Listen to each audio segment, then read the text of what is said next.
computer, please. And now I'm going to go back to screen share because I thought we would, well, I think through screen share, as you've noticed. So close Jane's photographs. So fun though. And I'll close Jane's, that was Jane's picture of the Nancy Prophet sculpture.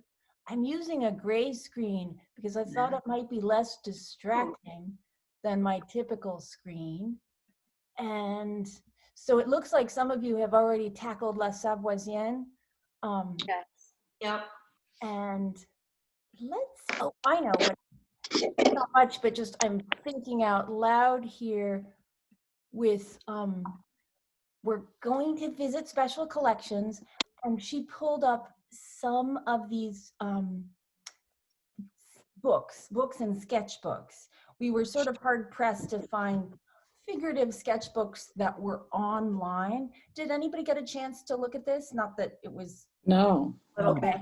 I did a little. Yeah. And I was particularly interested in, I don't think we're gonna get to see it, but now I can, oh, by Henry Moore. And it could be that so we might not see the Henry Moore sketches, but I found them helpful because images. Some of his portrait sketches and figure sketches are very simple. And Oh, Ooh, wow. And even his forms, funny, I didn't, Henry Moore, I'm gonna type in sketch, the way he renders forms like this. I felt like, Oh, like Henry Moore. And so simplified. it's Henry Moore. It is Henry Moore. Yeah, I mean, it says it. Yeah. Round. and I know this is an aside, that Gail has a wonderful Henry Moore book about. Oh, I do. I love my book. I think it's over there if you want to show it. Want to go grab it? Yeah. What I like about these is they're so simplified. They're not too precise, and I feel like it gives us permission to just make simple shapes. So I was thinking that actually, I'm going to use the Henry Moore, and I'm going to take about really just maybe 3 minutes. We'll see if that turns out to be true. I wanted to talk, actually, okay, I'm going to skip Henry Moore. I do have the Henry Moore book if you want me to. Want to hold it up, Gail? So it's all shaped. Wow. When he was. Oh, look at those. Look at that. I mean, almost every single page. Some of them are in color. Quite a different style from yeah. human figures. I never would have thought he did sheep, you know? So, and look at those. They're beautiful. They're just scribbles and got into them. It relies a lot on the shadows around. Yes. Find the form. Yeah. So this is the book. It's wonderful. And you can order it from the Henry Moore Museum in England. And it comes, yeah. Great. Beautiful. Thank you. Thanks for the museum idea. I know I'd sort of looked for it before and then not followed through. Let's see. Love Marigold Garden. I remember that. Do you, and I'm opening it up. Yeah. Because, oh boy, yeah. I'm going to pick sort of at random. I need you to go to your place. Sorry. I'll shut that up. So I started drawing these little circles, but, and actually I would like it if you could maybe draw 10 circles on a page with your left hand. I think that's a great idea. Oh, I can do that. 10 circles. Oh, and they don't have to be circle. Notice I'm calling these circles. I'm making them egg-shaped because I'm thinking of heads. And they can stack up on each other. And I think I might actually just, I think I'd like us to just work on these circles, and then I'll talk about how I might draw from two-dimensional art sometime during our tour. So at some point we'll draw from art together, and I'll show you how I would go about it. But of course you can draw anytime, but I made those circles with my left hand. I think now. You have yours touching each other. I have mine separate. That's okay. Okay. Although you could throw in a few right on top. I wouldn't think Yeah, that would give you that's any what trouble, Izzy. I can do that. And now I'll pick one of them. Oops, with my left hand, I'll pick one of them up here to sort of single it out. Oh, and maybe I'll even try as Gail pointed out about Henry Moore using value. I am going to take some blue paint with my left hand. This is a warmth exercise for everybody but Jane, for whom it is life right now. Here. I think I'll put some value behind that egg shape with my left hand. But they're wonderfully they're just shapes, right? So I can't do this. Okay. I'm gonna put some value behind that one, and then I think I'll put some value. I'm gonna imagine a light source coming from the upper left, and I'll put some paint on the lower right to sort of show a cast shadow over here. And I think I'm going to try sort of shadowing in some of these value balls. Like looking for a light side and a shadow side. Maybe this one will be sort of darker because it's behind these two. Are you using your left hand to do that? I am. Left is my right. Oh dear. Do you want us to be following or watching or trying to do it If you ourselves? could, I would encourage you to make some value balls of your own with your left hand. Oh. But it can be any way you like. So you might say, well, I like color and I want to make this one a greeny blue value ball. Say my light source is on the right, not the left. And I'm trying to stick for mine with a consistent light source from the upper left. I'm just to play, and because I'm inspired by. Was it you, Dee Dee, who tried the left hand thing in addition to Jane? Yeah. Yes. I love this exercise.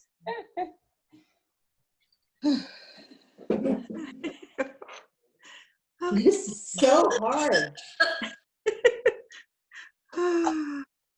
I guess I'm also, now the visual that's coming to me is Barbara's sketch with all those heads. I know. Because I'm sort of outlining this little group of heads with shadow, like the Henry Moore shadows. Margaret, Henry Moore, that sculpture that you showed before, that drawing of the women, a child or something, reminded me that in Oslo, Norway, there's a sculpture that made the sculptures that are very plain and round and big. They're like giant pieces of a sculpture. I don't know if I saw it on PBS. I wonder, Jenny, maybe you could look it up and do some sketches from it. Look up, yeah. Yes, they're huge. They're huge sculptures in Norway. Huge. Very plain and round. Izzy, didn't we go there? I think I was going to say that, Barbara. I think that was the park we went to. It was that park. It was Yes. Yeah, we went there. What's his name? Vislig? No, I don't know, Barbara. I can't pronounce it. But he was quite interesting. Yeah, but they have a lot of sculptures right around. Oh yeah, the whole park is filled with his sculptures. Yes, I saw Is that. that where they had the sculpture of all the bodies piled on top of each Yes, other? that's Yeah. the one. Yeah. They're naked, right? Their bodies are naked. Everybody's naked, and sculptures are all Women. naked. Families and women with their children swinging them around, and Right. yeah, it's I beautiful. have to check it out. All right, I think it's 9:31, so I'll go looking for, I want to look that thing we just discussed up, but I'm going to refrain. Oh God, England. Was it Vigland? Is that right? Oh, yeah, I think that's it, Barbara. I think. Maybe. Margaret, what color blue were you using? I really liked it. I was using ultramarine blue, but I think Blue. I'll just go back to the screen share for a quick moment. I was using my ultramarine blue, which is here, and then this warmer blue. And I can't remember if this is a replacement or if it's what everyone will have in their box. I also used a lot of burnt umber. Okay, I think Claudia is finding her way in. Hi, Claudia. Hi, how are you? I am good. How are you? I'm doing well, thanks. And I'm interested in your mask. But I want you to tell us about your mask. But will you introduce yourself, Claudia, and tell us where you are and what you're doing there? So I thought I would start in our storage area because generally for security reasons, we can't allow people back here, but we're allowing people back here virtually. And I'm not alone, so that's why I have my mask on. Oh. But I'll show you around and then I'll take you to a private room where I can take my mask off and show you some of the things that Margaret and I picked. But I'm the Special Collections Librarian at the Rhode Island School of Design. And this is our storage area. So it's 65 degrees year round. And usually the lights are off. And we have a low humidity here, and it's basically to preserve everything. So I'm going to do like a 360 so you can see kind of our It's so shelf. cool to be down there. Wow. It's like a secret place. It is. It has no windows. We joke it's like a casino because you don't know what time it is. You don't know what the weather is outside. And can you tell us a little bit about what Special Collections is, Claudia? Sure. So we are about 20,000 items, or probably more. And our earliest items are from the 1400s, and those are just 4 leaves, illuminated leaves that we have from the 1400s. And our first book is actually, I know where our first book is. Here, let me pull something off the shelf for you. So our first book is it's right here. It's 15, oops, you can see it? It's 1591. 15. And this is one of my favorite books because we have books that are a lot newer and they're on horrible paper or they weren't bound well and they're just falling apart. So this is a 1591 book with a vellum binding. Wow, it looks perfect. Wow. This is not the original binding, but it's probably from the 1600s, and someone mistakenly bound it upside down. Oh, no. But this paper is all cotton rag paper, and it's just in beautiful shape. Mm-hmm. And like many of the books of the 1500s, unless it was illuminated, you know, there's no color. There is some interesting decorations. And it has this one really cool thing, if I can get to it. It has a fold out. Wow. Fold out. Oh, wow. Look at that drawing. Is that hand drawn? Of course. No, this was a wood block. Oh, Gosh, the time. So it was Yeah. carved. A lot of time. Wow. And so this, like a lot of early books, this is about church furniture and decoration. Mm-hmm. So, you know, priests could read. So this is why a lot of books, the first books were, you know, had to do with the church. And RISD thought that one of the earliest books on furniture with doing with churches, we should have. And so that's why this is the oldest book in the collection. So it's a book on decor. Yes, for a church. For a church. Wow. And when you were handling it, I was thinking, whoa, how come you don't wear gloves? Will you tell us about that? Well, I guess we were ready for the pandemic because we wash our hands thoroughly before any time we touch something. And it is much better. Your fingers can kind of tell, ooh, is this paper giving, etc. So we only use gloves for photos. And yeah, we have some books with metal and that can tarnish easily. So we use gloves then. But I even prefer to use nitrile gloves, not cotton because they're so thick. And yeah, it's a great debate in the special collections world as to whether you wear gloves or not. But most people agree, clean hands, you can really feel how far a book or a page can turn. And if you keep washing your hands, you're good. Do you have any books that they're made with leather, like sheep leather? Oh yeah, we have leather-bound books. That's some of our books in the 1600s have leather. Yeah. What else do you have back there? Our collection really picks up in the late 1700s, early 1800s. And it's things from exhibition catalogs to, when exhibition catalogs were just checklists, no images, to catalog raisonnés, to pattern books, ornament and design, furniture. So it's very heavy, floor plans, designs of buildings. What else? Yes. And some things are pretty, are letterpress or wood engraving.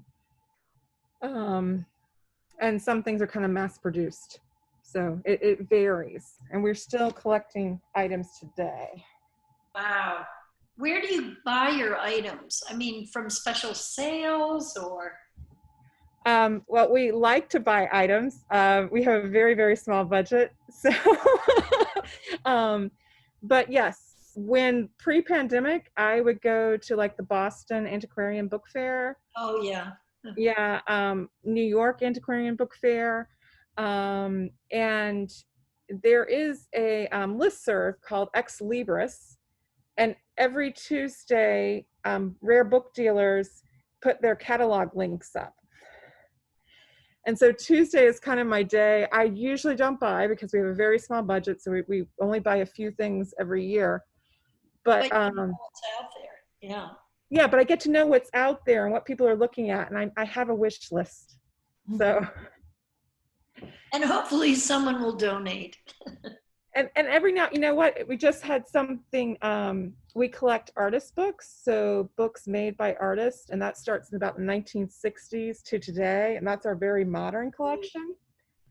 And we just there's been somebody that's been on my wish list, and because of a donor, we were just able to buy a piece of an artist book from her. So yay! Good. Will we get to see it, Claudia? Is it Oh, something you would like to show to us, or can you? I don't have, the book hasn't arrived yet. Okay. Next. But, yeah. So I think what I'll do is I'm going to walk to the room and then we can start looking at things unless you have more questions. I think I'm not going to let anybody ask more questions yet because I want to go look at the sketchbooks. But now that I've said that, does anybody have more questions? I don't want you to forget your questions if you have them. Okay. So hopefully I don't make anybody dizzy. I'm walking. I like it. Okay. Ooh. Hopefully internet doesn't fail me. Did the lights automatically go off when you left that room?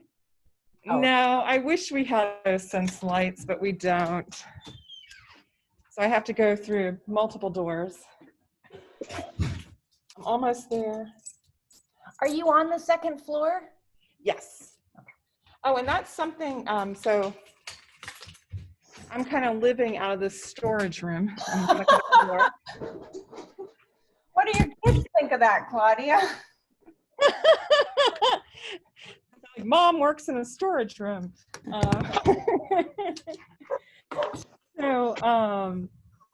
But here I can do, okay. And I hope you could understand me, even with all that. Okay. So while RISD is closed, we are available for virtual classes as we're doing right now and virtual appointments. So let me see if I can screen share with you. Ooh, can I screen share? Yeah, Margaret? let me, I know how to do this. I do. I just have to talk through it. I wonder if it would be easiest to just make you host for now. I'm gonna try. Okay, and just make sure I make you host before I leave. I will, 'cause I'll probably ask to share my screen too at some point. So I'm just gonna double check and make sure the full screen share options. Okay, I think I'm just gonna make you host for now and look into my settings later. Okay. Okay, so I'm gonna share my screen with you. And this is the special collections page. So if you make it to the Fleet Library, you'll find us under departments. And just a little bit about us. But you can make a virtual appointment with us. Say, hey, can I see some things? Sure. And or if you're not sure, or you have a question about something, you can always just email us. And yeah, this is me, and this is Ariel. She's our assistant. So you will, if you email us, you'll hear from one or both of us. And then for today, if we go under about, oh, actually, the other thing is, I'm sorry, down here it says browse or search digital commons. That is our online digital image repository. So you can go there. It's a lot of artist books. And some special collections things, but you can kind of get an idea of some of the things we have. And most things, if they're out of copyright, you can download if you want to. Okay. Cool. So I'm going to take us to our about classes, and we're going to find, there you are, Handicraft Club. So this is the list of things that the whole oops. Okay. So this is the whole list of everything we would see in person. But since we're not in person, you get to see these. You can email me and say, hey, Claudia, I want to set up a virtual appointment, or go ahead and set up a virtual appointment. And I am happy to show you anything on the right-hand side, okay? We're going to focus on the left-hand side. We're going to start with Annie Albers. Yeah, all of these, if it has a little image, it means we have at least one image of it. And then if you see something like this, which we'll get to in a moment, maybe you've already looked at this, I don't know. But these are things that we have access to fully digital, and most of them are through Internet Archive, so they're available to everybody. But I will, yeah, we'll look at those in a moment. But I'm going to start with Annie, and I'm going to, let's see, somehow, okay, stop share there, and I'm going to share my iPad, which is above me, so you get an overview, hopefully. Oh, I get it. Yay! Okay. Oh, cool. So hopefully you can see Annie Albers, but maybe you've got two views of it. Yeah. Well, one. Hopefully. Oh, let's see. Do I have two? Or do I need to pin that maybe? Might need to. I don't know. I definitely see your hands and the book, and that's very nice. And then I don't know if we pin you, if we won't be able to see it. You could try pinning yourself. Okay, I just tried to pin myself. Okay. But yeah, you might have to pin the side view. So, whoops. I forgot my book support. So most things to protect the spine, we put them in little cradles. Oh.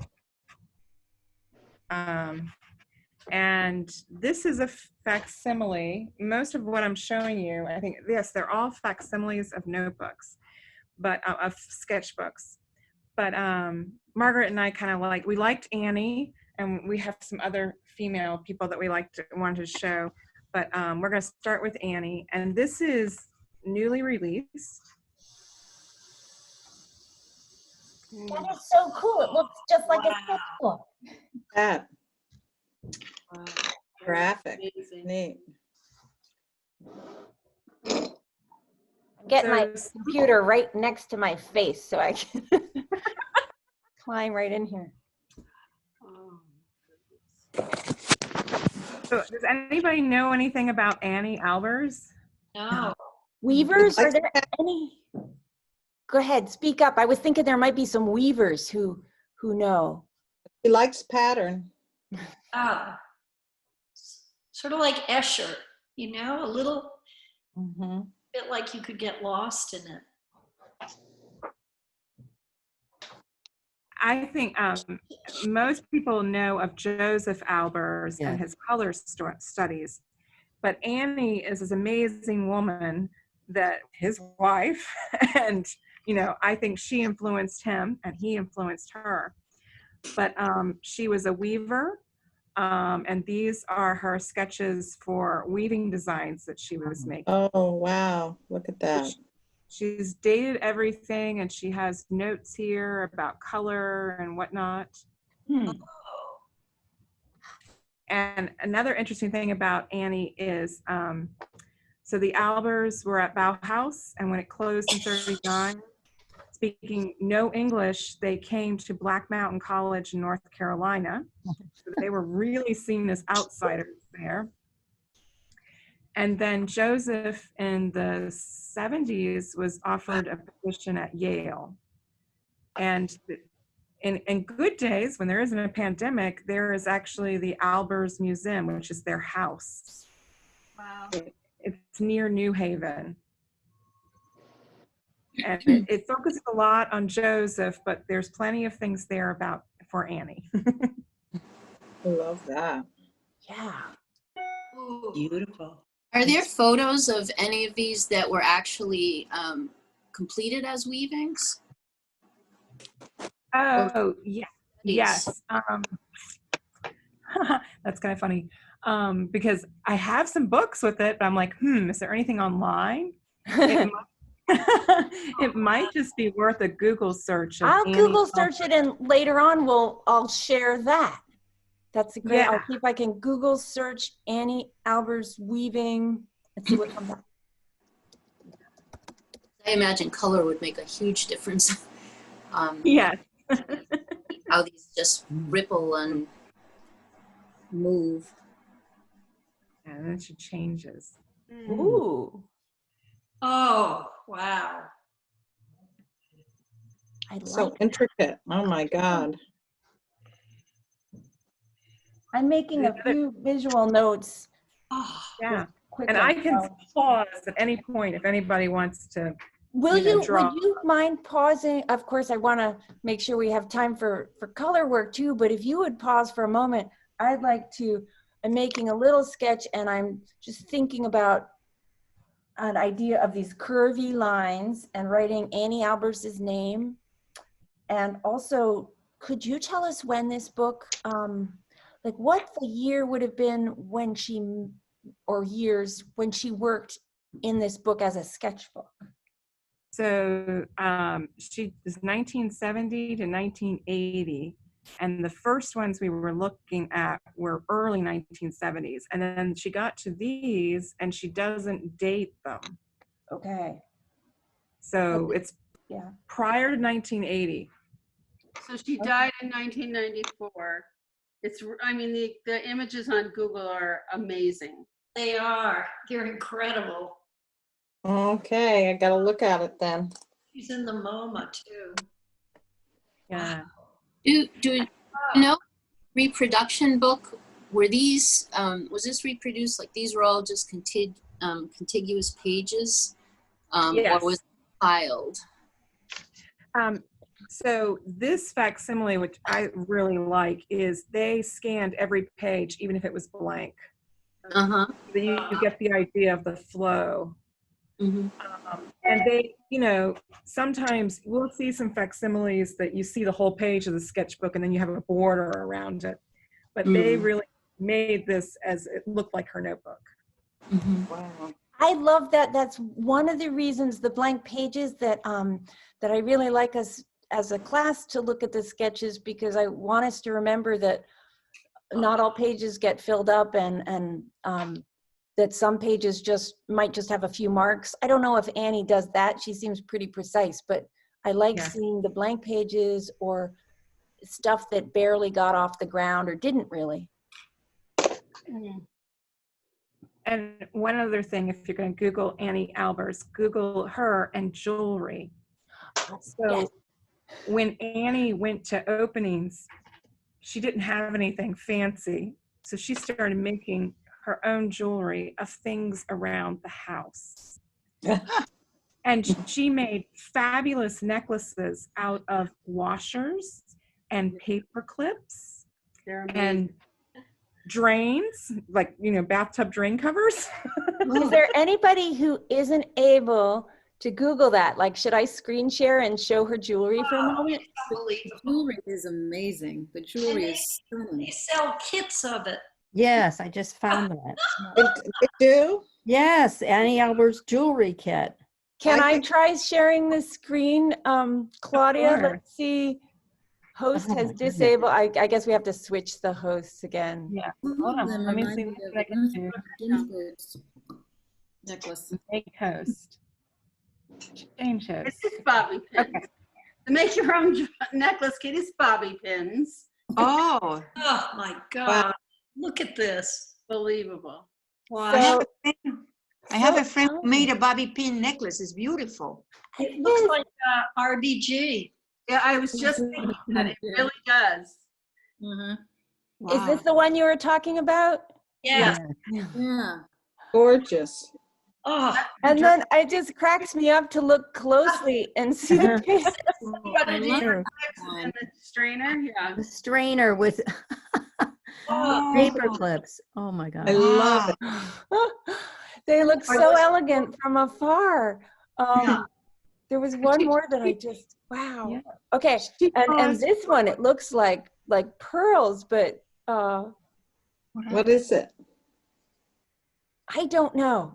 But I'm guessing it's hardware. I think it's nuts. I think it's nuts. The flexible, I think it's the flexible plumbing pipe. That's what you have in- Oh, yes, that goes over wires. Yeah. Yeah. They're brass grommets. Wow. Okay, I'm gonna make you host again. Okay. Because I don't want. Let's see, Claudia, make host. Okay, back to the pictures. And one of the cool things about, other cool things I think about Annie is she caused quite a stir with this jewelry. Everybody wanted it. That's funny. Yeah. I mean, everybody wanted it like it was diamonds or something.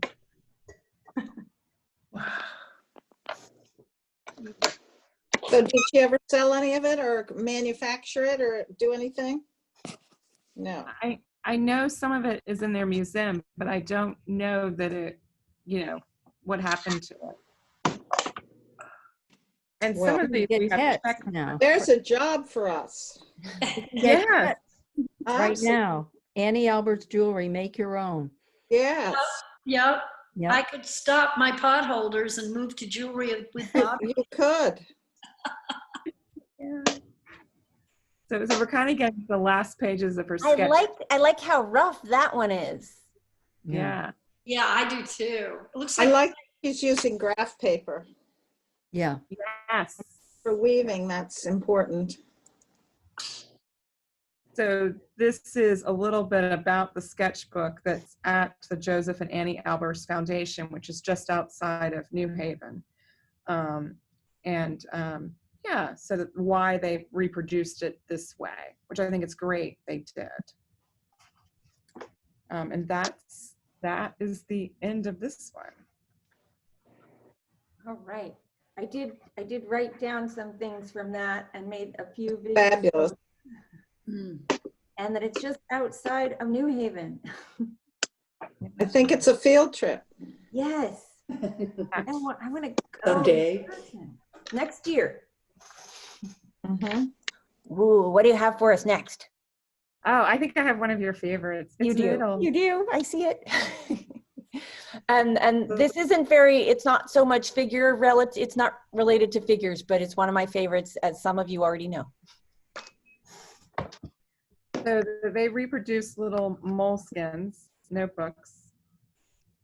This is like Corbusier. And let me see if I can zoom in a little bit for this. How's that? Claudia, could you also show us the spine one more time so we can see his name in print? Because sometimes I don't register like Le Corbusier, that guy, the architect. Corbusier. Corbusier. Corbusier. Very famous. Yes. Architect. Yeah. Which, let's keep architect in our mind while we look at this, because I think it's interesting. Oh. And I think it's funny, I never noticed that he wrote sketches, that word Carnetti, I think that's the word for sketches. And then he went to he wrote that out just in case we didn't know there were sketches. Wouldn't want anyone to mistake it for anything else. So these almost look a little bit like a little bit of an elevation and maybe a overview. And like again, they saw. Yeah. And he's using graph paper. Yeah, look at that. Mhm. Something in Stockholm. Yep.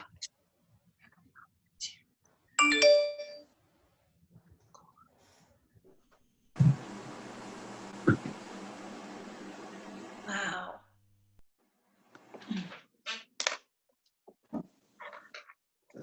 And the good, oh, here we go.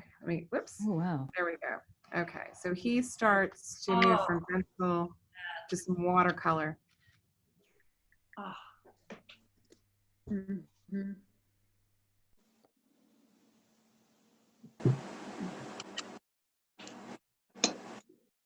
Wow, I like that one. Wow.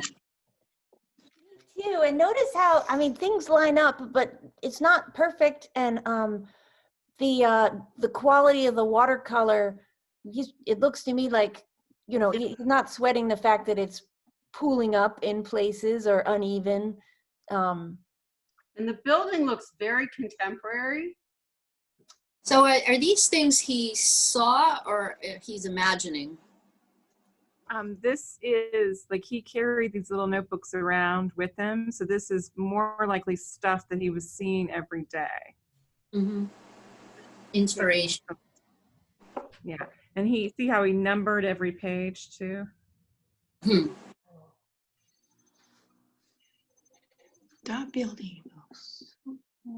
That building looks familiar, maybe? Let's see if I can find it. Whoops, here we go. And then kind of goes back to some sketches. It's this so is interesting. Berlin. Berlin, yeah. And all these little buildings on the side. Or in the middle, that little kind of tall, short, tall. Looks like he's measured too. Put some measurements in.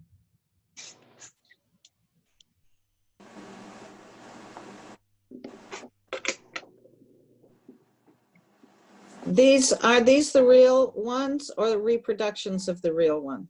This is a facsimile. So okay. Reproduction. Yep, reproduction. Mm-hmm.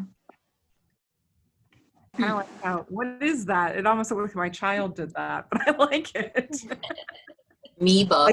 Amoeba, that's what I thought too. Yeah, I wonder what it is. Or a sunflower? Sunflower. He's been doing a lot of studies of plans of the building shapes and sizes in a city and how the streets come in together.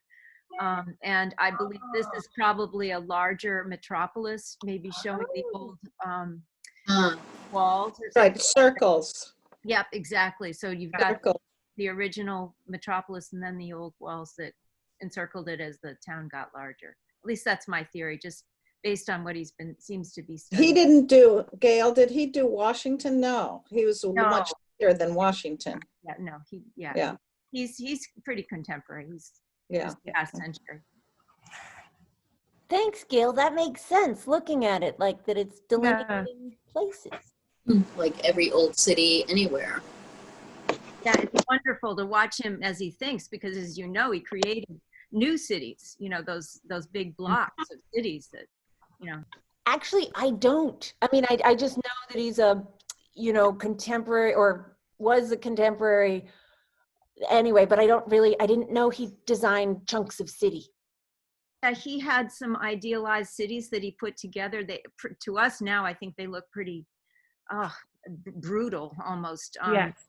But he was really trying to figure out how to integrate nature and people and everybody in a really nice way, so that, you know, to control population growth in some ways. At least that's the way I think of it. But his motto, as you know, is form follows function. And so that I think that's what I'm looking at. Form Yeah. follows function. I'm writing down form follows function. Oh, round. Yeah. Oh, look at those. Oh my gosh.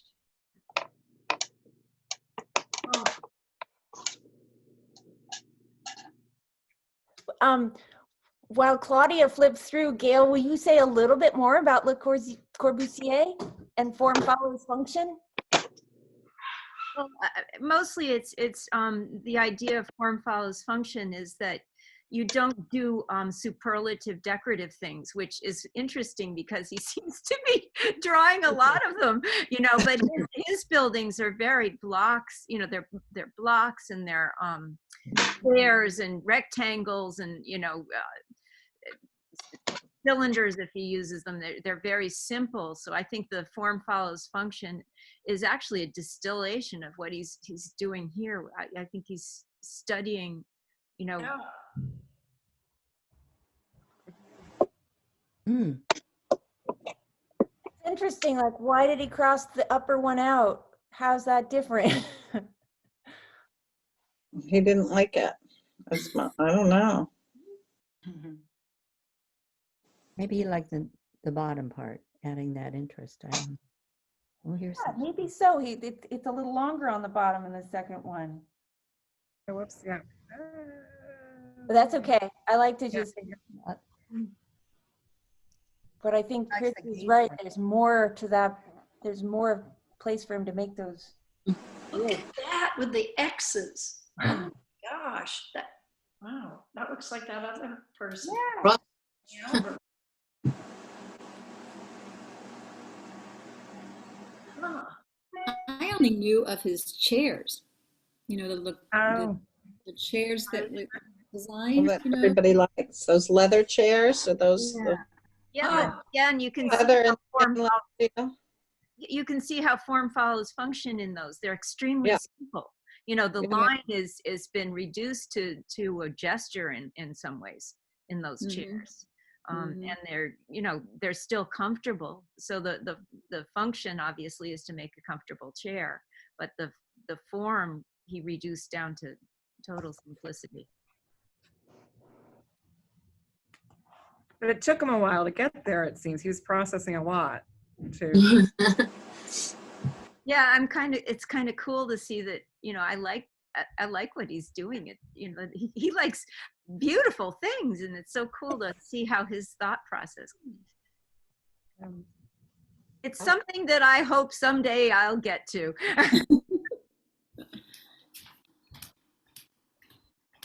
Oh, wow. Wish I could read the notes. He writes a lot. It's interesting how much writing there is in this sketchbook, especially compared to Oh, the last. Yeah. Ooh, I like the color.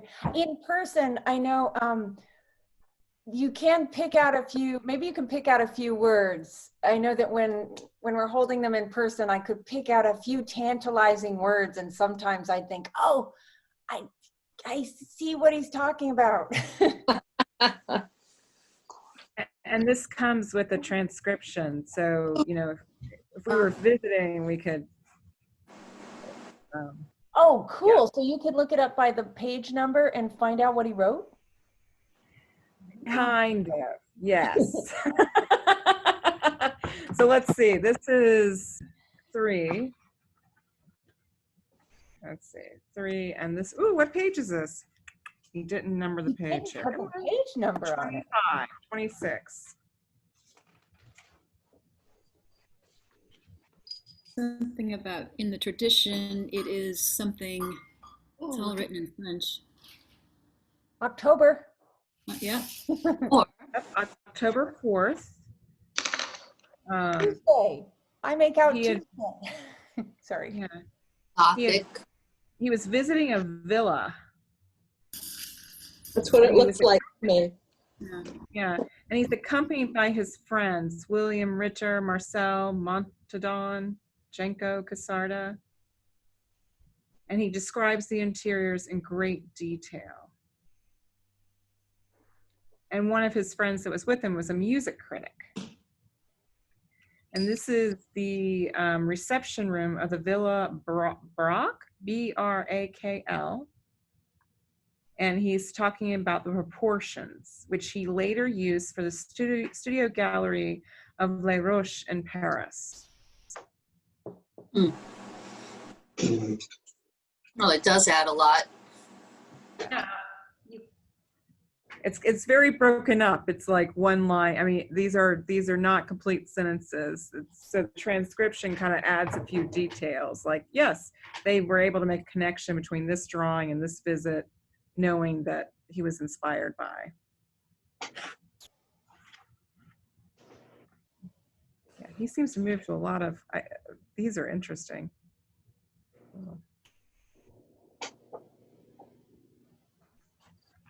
Oh, here we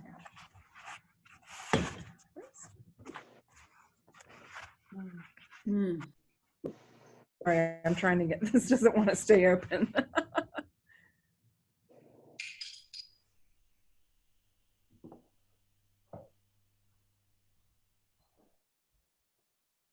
Looks like there might be figures in the background, or maybe those are just chairs.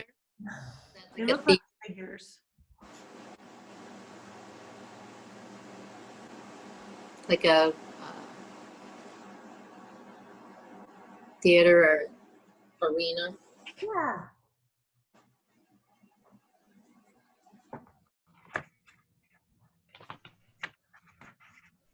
I like how this one, he uses both pages of the sketchbook.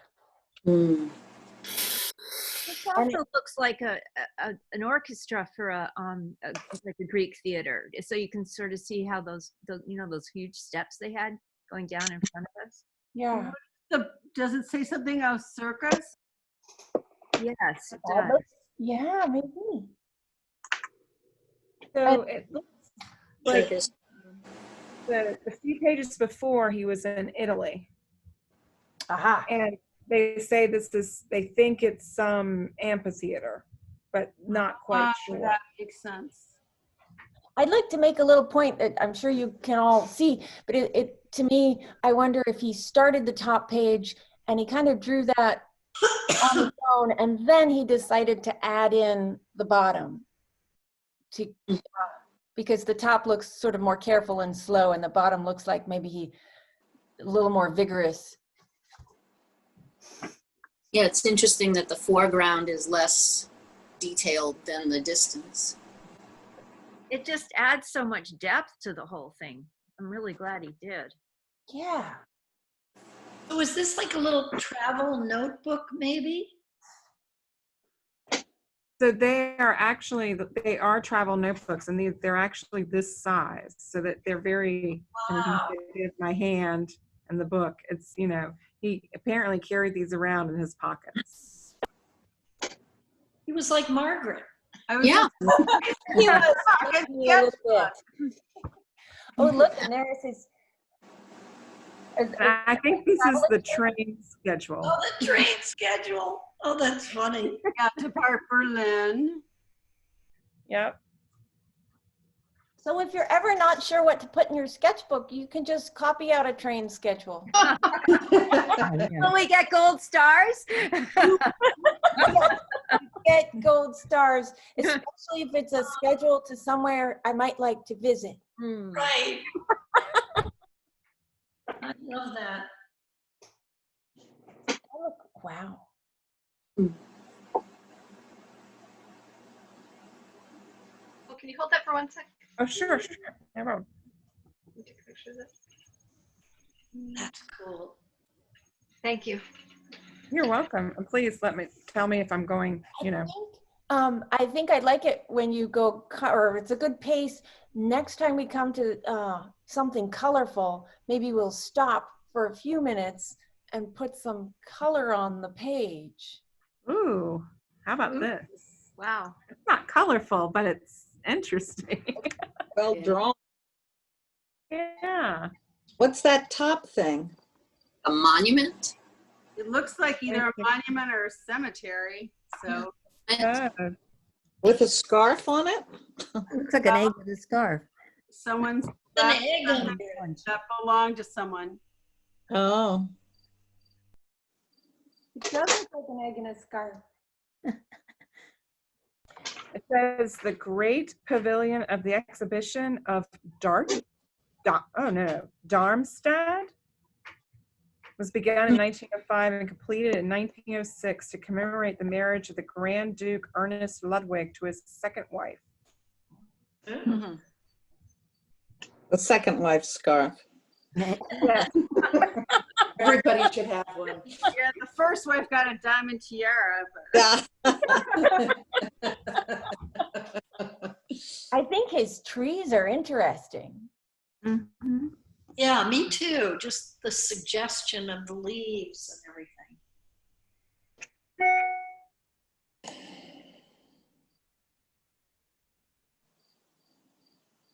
I hope my fingers are not blocking. I'm trying to. No, you're fine.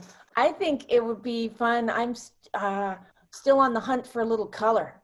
Color. Okay, let's And then I take a wonder look. if maybe we should skip ahead to the figure work.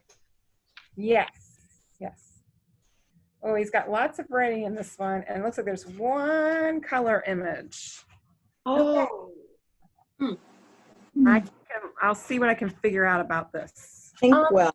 Claudia, I have a question which might be actually, I was going to see if I could, I'm going to screenshot this. I wonder if, can you make me the host again, and I'll share that screenshot, and just for a moment, I will, hi Izzy. Hi.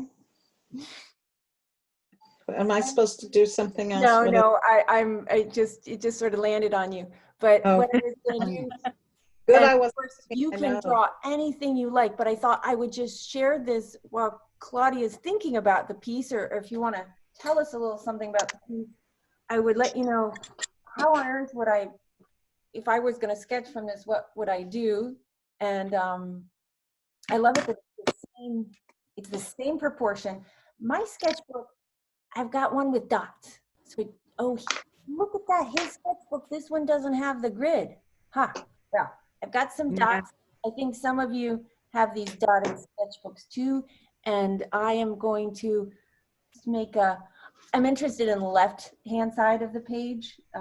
So I thought, okay, I'll make a shape like that, and a shape like that, a shape like that. And I might even, I see that he wrote sort of 1-4, looks like CM, and I might just do sort of blah, blah, blah, blah, to give me a memory of the fact that there was a lot of writing in this book.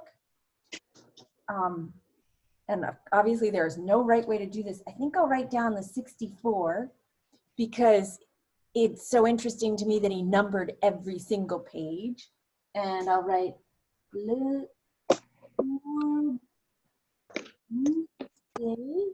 I might have left out C-O-R, I wrote B-U-S-I-E-R.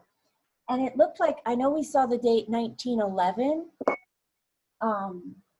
Claudia, are they all 1911? They're all early, like, yeah, 1905 to 1911, 1912. There is not, this book seems to, the page before is October 1911, and he was on another trip to Italy. And, but this is a Spanish object from the Klipstein collection. Ooh. And his remark here is just that he likes the characteristic of the vase. Interesting. I wouldn't, they call it a vase? Well, I I thought think the a thing vase. as a whole. is, An inkwell. yeah, I thought. But it could be, It reminded me of a 1970s ashtray. But I think well better. And it could be that as well. Thank you. So I put a little color in there and a little color, whee, and maybe I'll go around some of the edges so I can remember, and that's where you put the paintbrush presumably, and not your cigarette, unless you were the 1970s and we all smoke chain smoke and we need a place to put our cigarette. A little blue, and then I think I'll probably put a little bit of that sienna color too, or a sienna color. Little sienna color, because as I don't know how often I repeat it, but I'm interested in sketching to help me experience what I'm looking at a little bit more. And so I'm not interested in making this a good match, just that it will help me remember this page from Le Corbusier and the whole experience. And also I'm glad we're looking at it because I've seen this sketch before when we've looked at these sketchbooks and just sort of wondered, why is there an ashtray in there? And it looks like that's where you rest your pencil or your feather, whatever, your pen. It has little grooves on it, right? Yeah, it seems very clever. I've seen other really cool pen jars, but not anything with grooves like that. And I like it. That's really interesting. And I'm trying to keep it kind of dry, so it's not, but when I'm in a hurry, sometimes I'm impatient. So that might be my little, how I remember this sketch. And I just want to share that with you in case you weren't sure how it might look for somebody else. Did anybody else put sketch to paper anytime now? We just want to do like a hold, oh, look, there's Gail's. Can everybody else, I won't like zoom in on one. I'll just, if you just hold something up, anything, all at the same time, and then we can peer, and I'll do two, like, ooh, what do we do? Oh, look, there they are. Barbara did two colors. Chris has been doing some beautiful acorns too. Jane, do you have anything? They were. I didn't. Okay, that's okay. Just curious. Thanks. Now I'm gonna give it. What am I gonna do? I am going to go back to Claudia slowly, and the host again.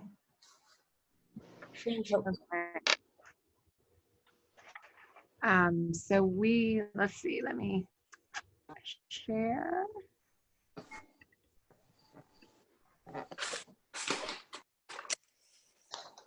And I'm going to zoom out. oh, I love this. Prendergast. Oh, I love Prendergast. Be great. Maurice. Yeah, and Westport, Connecticut. Oh, right. How many of you are actually in Westport, Connecticut, like right now? Anybody? No, but I actually used to live there for 20 years. So. Oh, wow. Huh. I'm in Connecticut, but not Westport. Wow.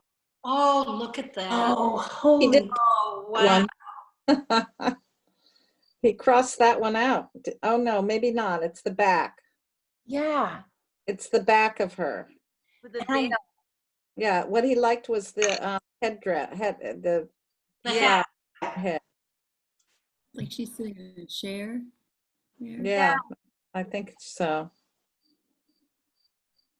That Mm-hmm. traditional French chair, that round back, that your back kind of falls through. I have one. I didn't see I that. have one upstairs. Very They're little. by. Yeah. I do. It's very little. It was my grandmother's, and I'm very little, so I find it very comfy. Everyone else in my family hates it. Whoops. Oh, here we go. Oh, look at these. These are wonderful. They are. Oh, Look at that carriage. It's like barely there. Mm-hmm. It's interesting with the carriage, now that you say that, Marianne, barely there, the figure on the far left is only in, is drawn in with the negative shapes. Yeah. Right. Very cool. that is cool. Take a picture of that one. Yeah, should we linger here for a little bit and try some sketches of this one?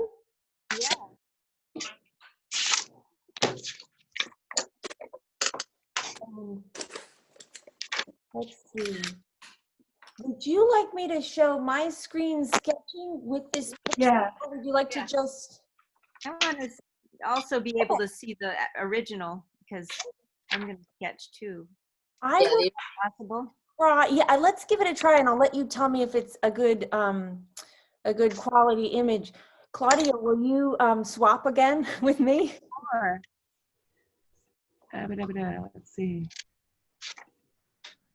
I like how I think we're doing very well with this whole virtual tour. So I'm going to close this screenshot. And as you guys know, my screenshots, they're not great, but let's see. Is that an okay screenshot for you all to? Draw the girls or the carriage? I think I'll probably focus on the girls. Okay. But it's really cool. But you're welcome to draw anything you like. And I just think it's so interesting that this woman, I don't think this is the head of that. I'm not sure, but I love how the dress is done with the negative around it. So I think here we are. So it's the first thing I ask myself often with 2D art is it horizontal or vertical? And if I'm not sure, I could measure. And I know that we're dealing with some foreshortening by looking down at the book that Claudia is holding open. And so this image looks more square than it really is. But even so, we can definitely, I think it looks long, this direction looks greater than height. And I get this sense. So I'm going to go with that, and I'm going to make a rectangle in my book. And I'm going to make a squarish rectangle. Again, I'm not looking at the book, so I don't know exactly, but it doesn't look particularly long. So I'm going to go with that. And another thing that I do when I'm looking at a piece is I mentally divide it into quadrants. Not such a, and I don't, so let's say, so I'll draw these lines on it. And it's funny because it's in perspective, but I'm just trying to loosely think about, well, what are the quadrants here? And then I can divide my sketch into quadrants, and you can see my quadrants aren't perfect or anything. I'm going to move these in a minute, but I use those because then I can it helps me think, well, her little face is over in this part of this quadrant, and her body's down here mostly, and this girl, her hat's a little higher, but it's in this part of this quadrant, and all these people, they're on sort of gallery up here. But as soon as I make this line, I was thinking of the rock wall. Then I look above and I think, wait, now when I look back at this quadrant, if I divided this quadrant into quadrants, and I don't do this to drive you bananas or anything, you might really not like the quadrant thing, but I realized that I've made her head too big, that really this wall is lower, because I still want the people and I still want all that sky up there. So the quadrants can kind of help me sort out what the proportions of, and I'm looking for the big shapes. Now, you might have a lot of fun just going right in with color and doing it in any number of ways, but often this is how I'm looking for the big shapes, and I'm moving things around as I go. I'm gonna get rid of these so they don't drive you nuts as you're making your own little sketch. And I chose to make it pretty small because I feel like that'll help me cover more ground more quickly. Some of you might find that working larger is a quicker process for you. So if you find that it slows you down to work small like this, don't be alarmed. So I'm interested in the fact that there's a figure. So we've got these two figures sitting down, and they're in the foreground. And then there's a figure also sitting down just behind them. And so she's sort of another shape who's close to them. And then back by the wall, there, gosh, there's just a little, I'm not sure where exactly, there's these standing up dark figures. And I love this, I guess, the depth to know that there's the figures in the foreground and the standing up dark figures back here. Maybe a lot, maybe just two, hard to say. And a lot of information for way back there.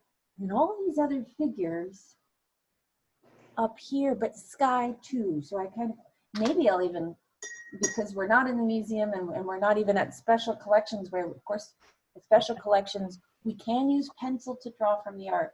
But since I'm right here at my desk, I'm going to get the blue paint out and do a sort of, I'll use the ultramarine. I started with the cerulean, but that looked too warm.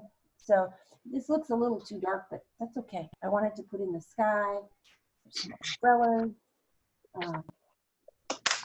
And then now maybe I'll just start making color notes as I notice them. I like her pale, pale green hat. Oh, and you can also just make color swatches. You know, you can't even see the little pale green. Tried to make a pale green swatch, but that's not pale green. So when in doubt, you could just make color swatches and think, oh, I see a little bit of a red umbrella back there. Got to clean up my brush for that.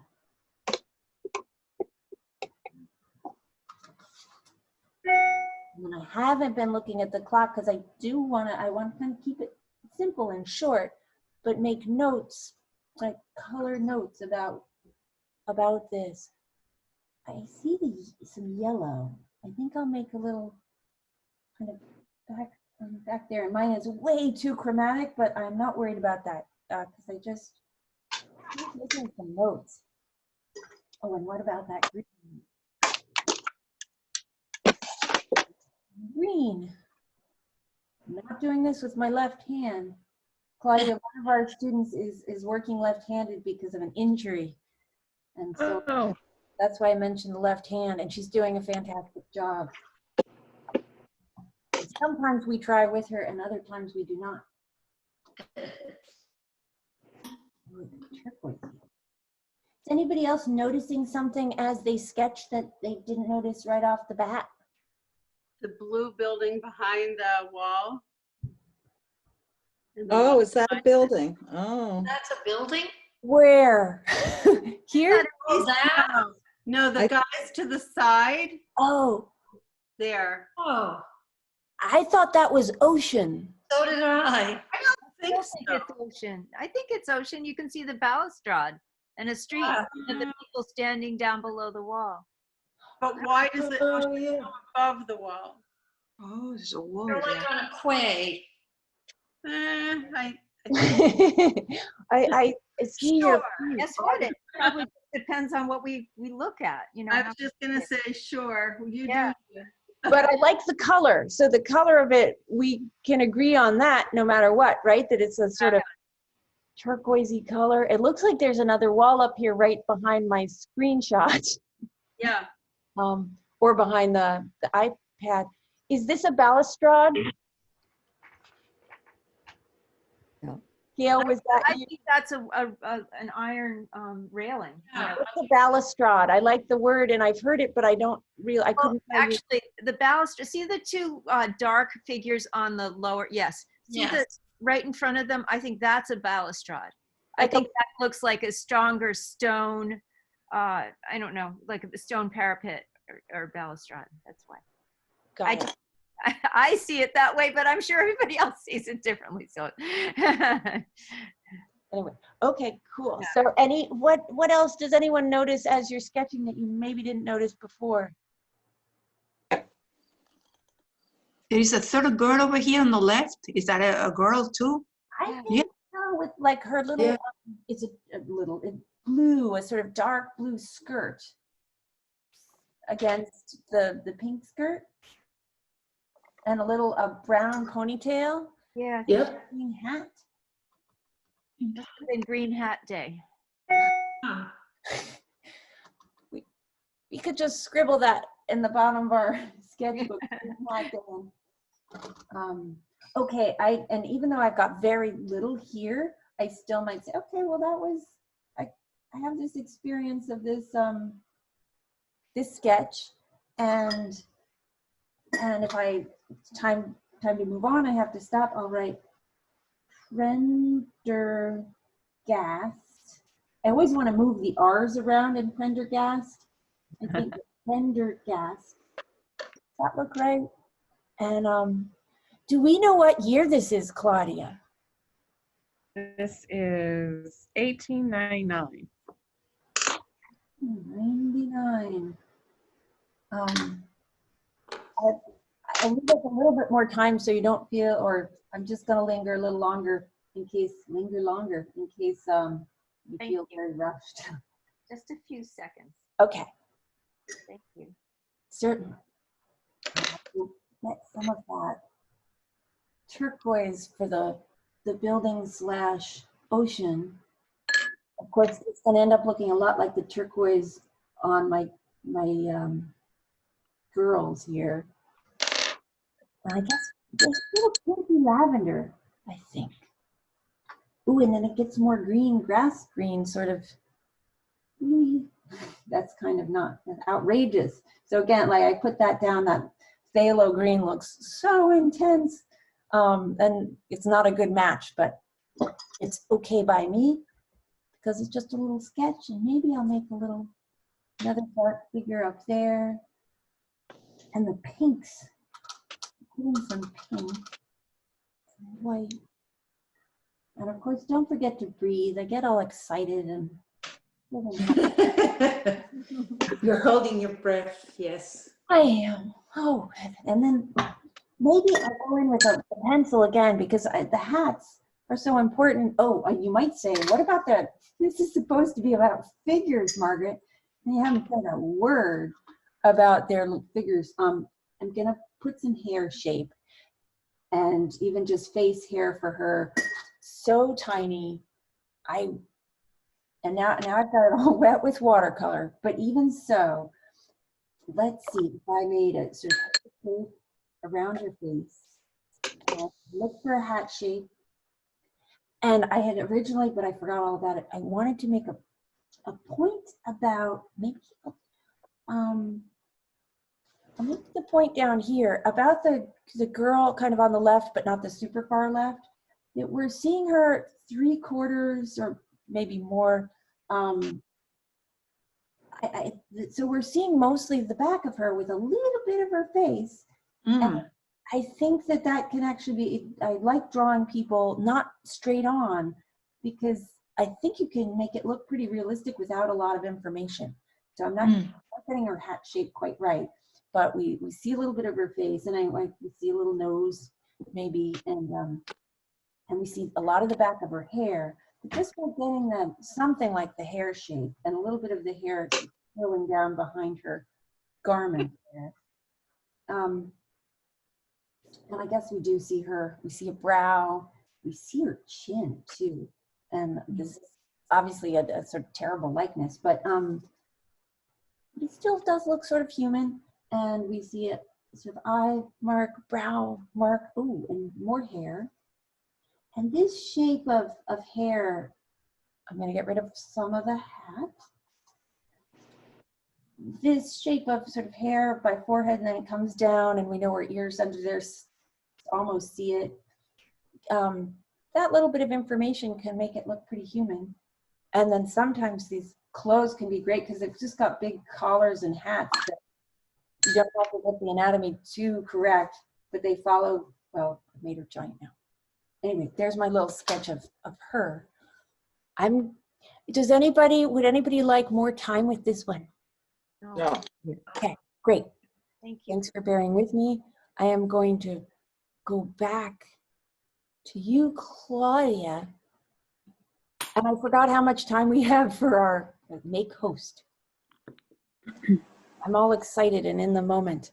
Now you are the host, Claudia. How much more time do we have? I have you guys booked through 11:30, but we can stop for. Good. We have a Wow. What was that? Whose is that? This is Pendergrass, and Oh I just my gosh. yeah. I thought it was Mark. So this is later in the notebook, and I think these next 3 pages are very interesting because one, we have a sketch here that may or may not be related to this, and note that he numbers his pages as well. But I think it goes like this. Oh, yeah. Yeah. Oh yeah. Definitely. That makes sense. Is that a woman with a parasol? Makes a big difference. Oh, yeah. And a policeman. It looks like. Policeman? Yeah. Cool. I think that it's a woman with a hat with flowers. That one. And I know it looks like a police cap, or which one do you mean for, and parasol? The hat. Black one, in the middle. Oh, right here. No, No. The one to the right. There. right there. Yeah. That's, Policeman. that's what we think. Or a fisherman. Yeah, policeman. And what's interesting to me is that underneath the policeman figure, there's a woman who looks like a woman in a dress, and she's got, but her cap looks very similar to what you might think of as a policeman's cap, but Right. it's not. I love the jumble of figures. Wow. Now it looks like some of you are drawing. Not the hat. Okay, okay. I'm drawing with my left hand. I'm drawing with my left hand. Next, Claudia. Okay. So one of the things I like is that he would turn his, so I don't know if you can see this middle drawing, is we're looking at it the right way. It's Hard very to see light. that. Yeah. Yeah. And then if we turn it this way, there's, yeah, let me see if I can zoom in a little bit. You have to climb on the table. That helps. Yes, thank you. Back a little bit. I can't see There we anything. go. There's the Oh. focus. Yeah. I see the ghost of a figure on the right, like with, Yeah. What about the then girl two on the ladies. left? This one. I love her. Yeah. Everything's Terrible. huge. He doesn't care where he uses his paper if he finds it. He's using all of his paper. He keeps turning the book. Wow. It's interesting. Look at the hat, the negative space around her face. Isn't that? Yeah. Yeah. Very cool. And the continuation of her stocking or her boot up her dress. Such economy of line to define the form. And then, well, I like how he's, whoops, I'm turning it back around. Wow. Oh, look how pretty. really great. I love how the figures are very simple, but they read like figures. They're proportionally correct, and they've got light and dark. Volume. Yeah, volume. And I love the figures defined by the shapes around them. Like you can imagine the girls in white dresses. Yeah, the girl on the left in the white dress. Yeah. Very interesting, these very tall vertical compositions. I'm guessing it was the influence of Japanese prints. Yeah. Oh, cool. Like those screens.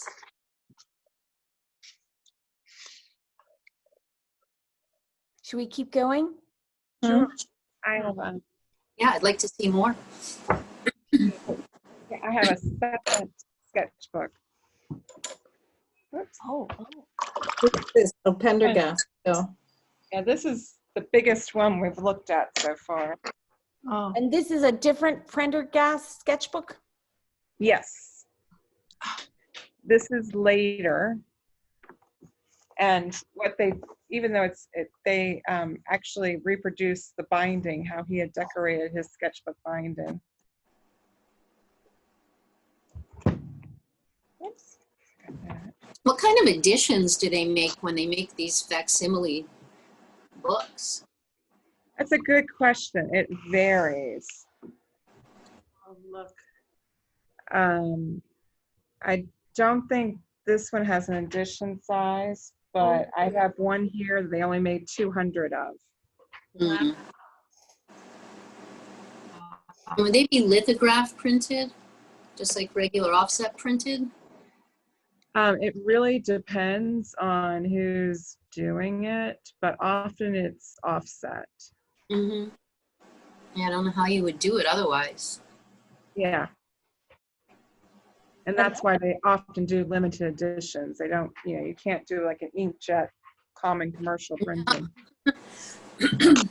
I love the composition of this page. Yeah. I do too. Yeah. So big. The book so big, isn't it? It is. I just had another thought. I feel like as Claudia said, it varies book to book, but some of the books are available at a reasonable cost. You can find some of them. I think that Deb Drinker found she found a Prendergast facsimile sketchbook. Maybe it wasn't affordable. I'm not sure, but you can find them sometimes. Wow, look at I that. try to show both pages of this. I'd like to draw your attention to the kind of that page. A mess. Yes. A mess. More free form. Very free form. There's a lady here, right here, no? On the right with the sitting on the In the middle, yeah, it's a woman, yeah. And the veil. Yeah, how do they do the veil? Do they do the head first and then the veil? Could be. It Or could maybe be. He could have painted head. I don't know what he does. Might have painted it in and sort of wiped it out with water, or he may have tried a little opaque watercolor, which, as you know, isn't very opaque or very light, and brushed over it. Did he ever write about what he did? Oh, that's a good question. Most of what I know about him is written by other people. Okay. So I don't know if he was very autobiographical or not. I also this is hard to see. Oh, but that's so cool. Yeah. The sketch here, the watercolor, and how, I like how he's testing his color on the Claudia, side. can you scooch it over a little to your left so we can see those color swatches? Yeah. Oh, look at that dress. Oh. He's using the background of the policeman as negatives again. Those are, isn't that a wedding? And Probably. Whatever they It looks like they're in top. top hats, yeah. But they're, don't you think they're the negative space for the girl? Yeah. Yeah. Oh, yeah. That's a sketch on the left. I wouldn't have noticed it. It's so faint. And you can see on the left, the parasol's, it's in a different position. It's behind her head and there's less flounce to her dress. Oh, Wow. that's not her veil hanging out up there? Maybe. Oh, maybe it is a parasol. I can't tell.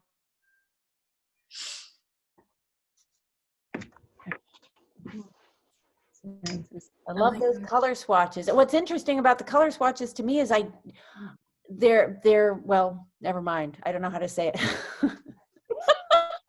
They don't fit.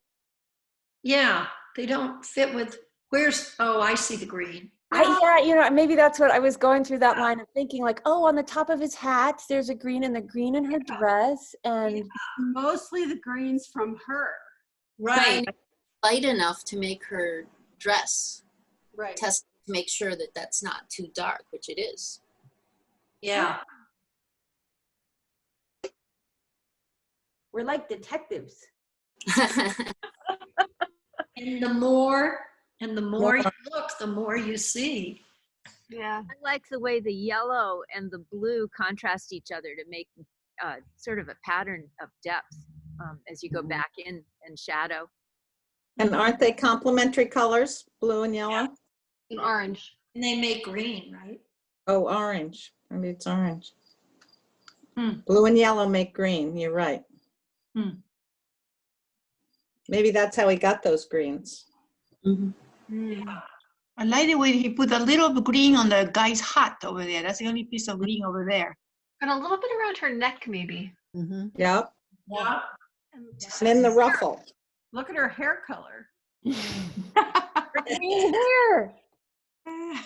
Oh, yeah. Interesting how he's used those greens.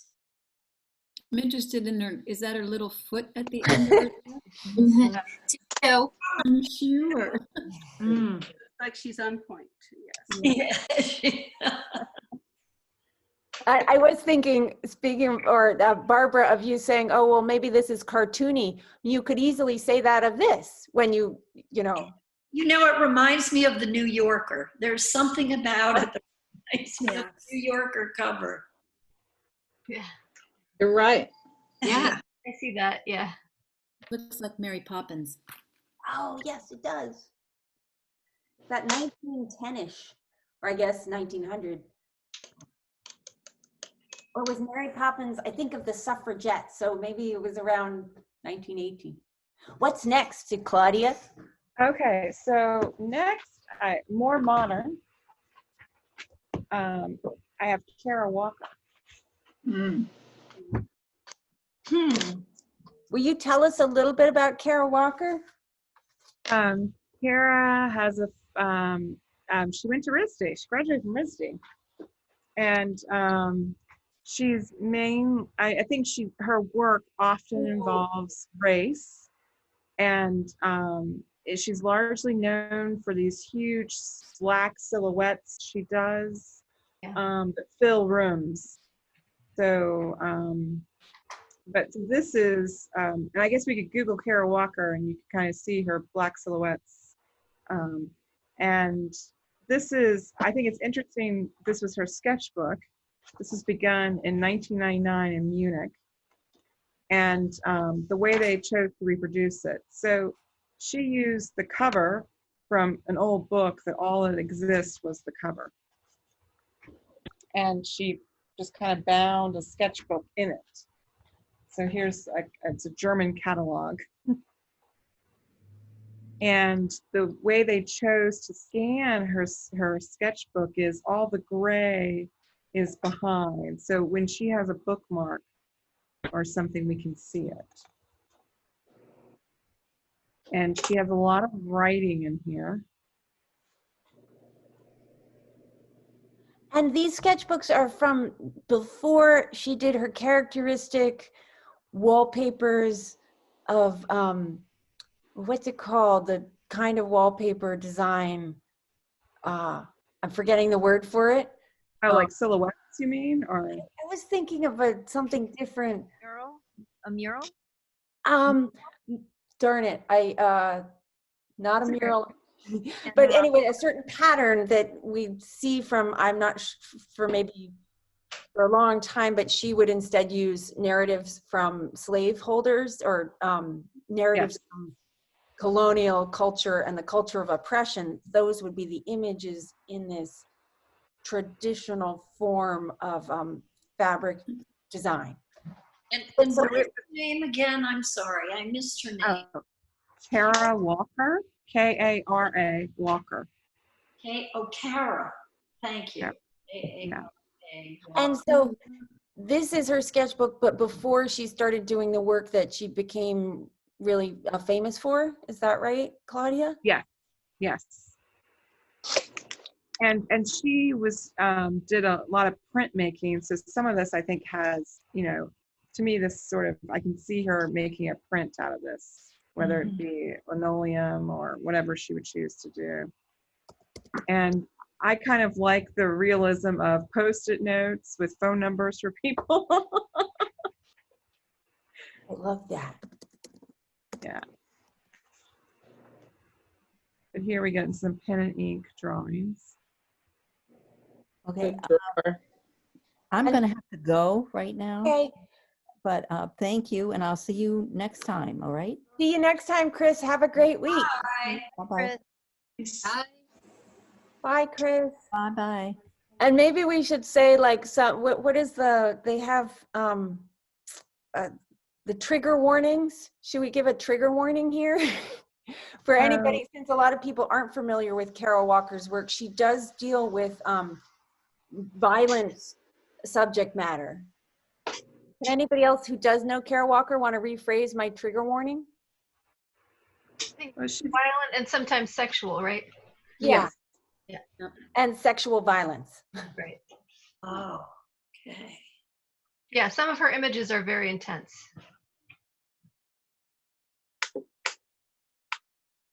And could you go back for just a moment, Claudia? Sorry, because I could see your notes, you know, empirical arrogance, hierarchies, whiteness.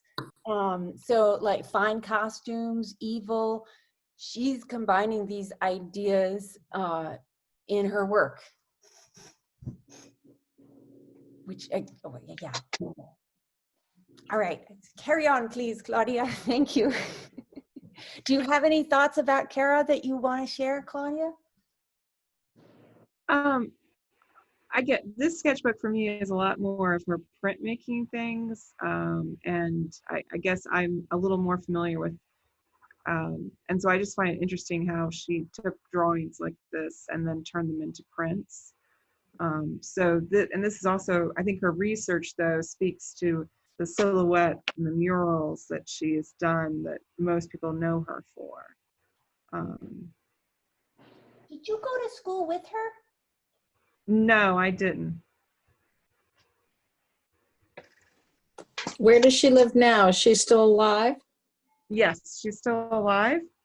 And I know that she was kind of like, she was spending some time in Berlin. So I don't know if she's back in the United States or where she is right now because of the pandemic.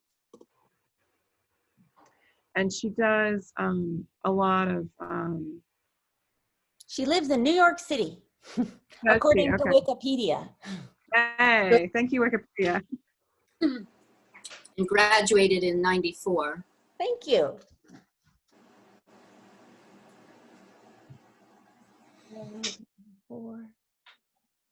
And as we start to read, this is a lot about a Black girl aged 19, 12, 15, or thereabouts. So she does a lot of research into slave narratives and then makes her, and not to say that she's making up things, but she... maybe like a fiction writer? Yes. But a historical fiction? Yes, historical fiction. I also kind of like how it's almost a diary. There are a couple times in here. My head is a garbled mess.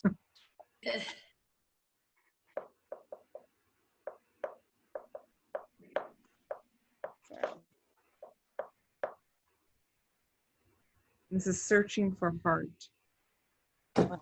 Oh. Yeah. Powerful. This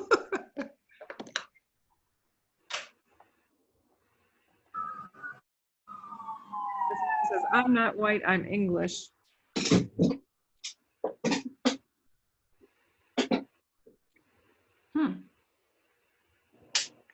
And then there's a note to herself, which I think is interesting. Don't let the gallery have so much control over the presentation of your work and stuff, okay? Bless you. Bless you. Bless you. Bless you. You.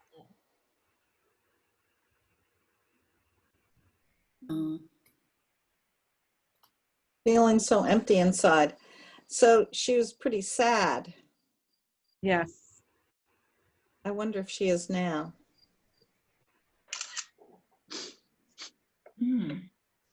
I'd be interested to know with Black Lives Matter movement and, you know, George Floyd and whatnot, if that is changing her work or, yes, it'd be very interesting. I'd be interested too. Yeah. Looks I like really there's- haven't. Whoops. Go ahead. So this is another sketch of looking for the heart. Oh my gosh. Oh.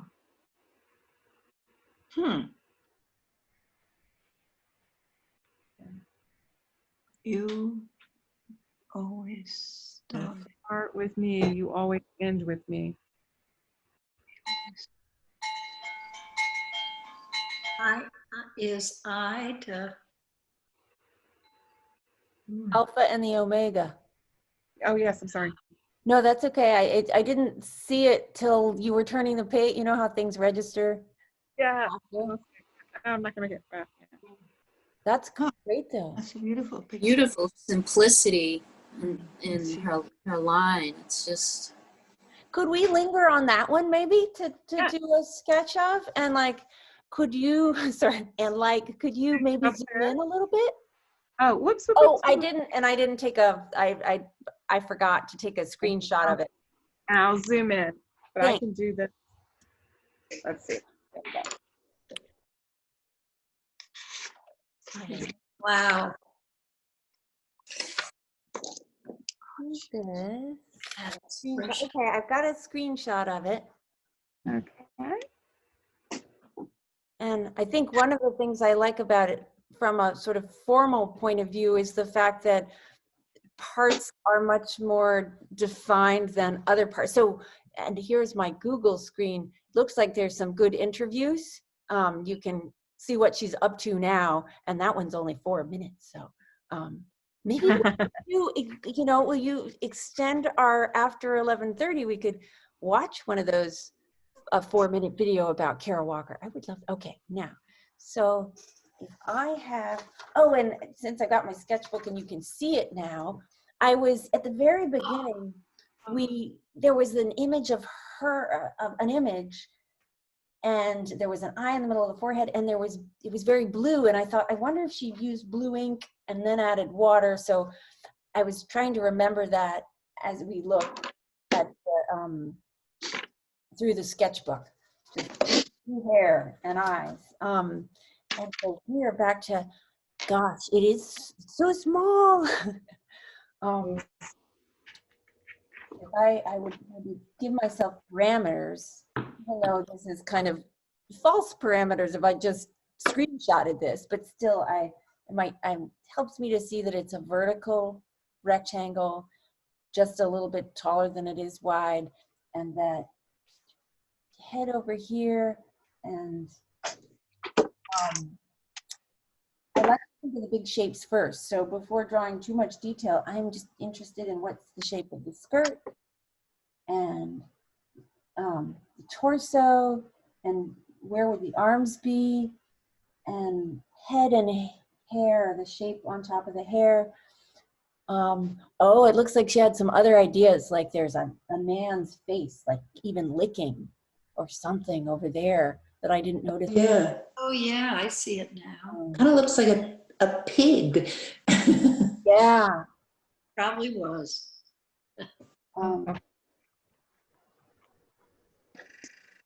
baby.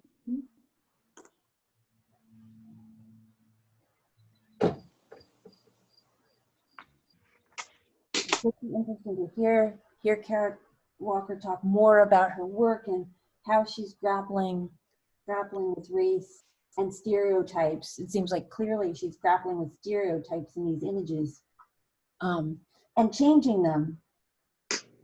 And maybe I'm saying this from a non-scholarly point of view. It's from my own experience, it feels like sometimes when you name a thing, you change it and you take ownership of it. And so I wonder if just by grappling with these images of colonialism, she's and sexual violence, that she's claiming a little bit more of a cultural ownership over something. I think that is, having watched a few interviews with her, yeah, she claims you're correct in taking ownership of these things. She's best known for her room-size black cutout silhouettes, like Matisse, I bet. I'm seeing them. They're quite beautiful. They're very beautiful. And so beautiful, and then emotionally charged, you know, Yeah, very so. powerful. It's to me a fascinating way. Art, it's got so much emotional power, and in this unexpected juxtaposition of the silhouettes with content. And this might be all that I do for my little picture.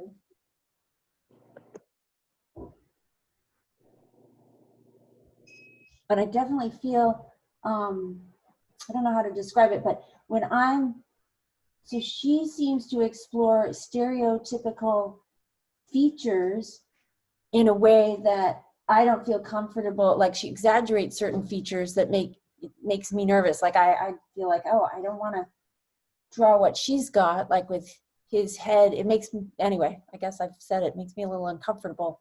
One thing for her to explore sort of a caricature, to make caricatures of African Americans, but I don't want to be making caricatures of African Americans. No, but she can. can. Thinking on the spot here, just as I'm working, thinking, whoa, we draw from art all the time, but we're drawing from art that's about making, anyway, it's complicated. It is. Kara Walker, I'll put after Kara Walker. She's married to a man named Klaus Bergel. Oh no, she's finished with him. That was quick. Finished with him, and she has a child named Octavia Bergel. Thanks for researching. Do you all mind if I stop sharing now and we go on a little bit? Yeah. Great, and a MacArthur Fellowship. Yes. Oh, where did there you are, Claudia. Sorry, I lost you in the make host.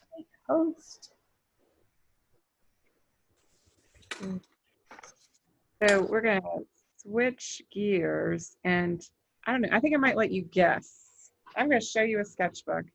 This one is a limited edition of only 200, and the museum, the Met, decided to recreate the sketchbook, spiral binding and all. So it really looks like a regular sketchbook. And whoops, let's see.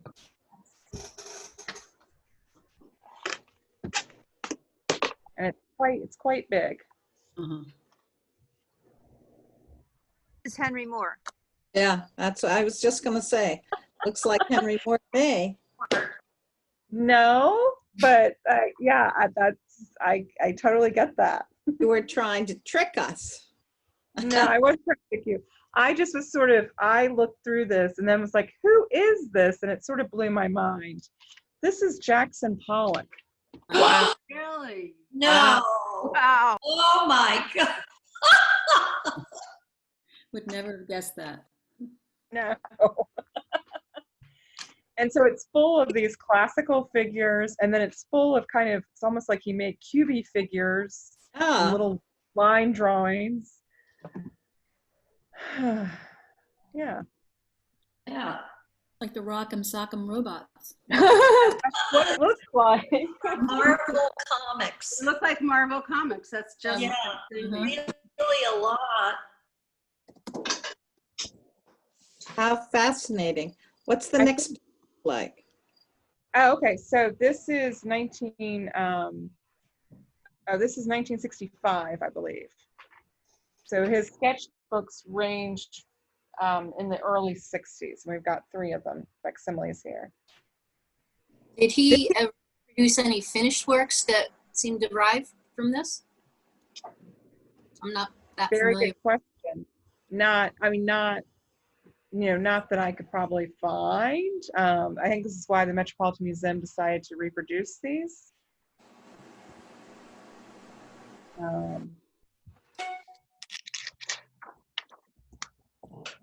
Did he go to RISD? No, he did not.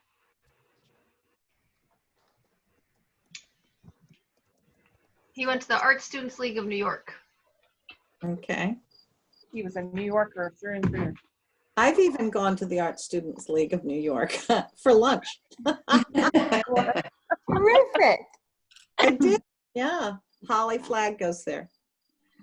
A friend. Oh, great. Sorry.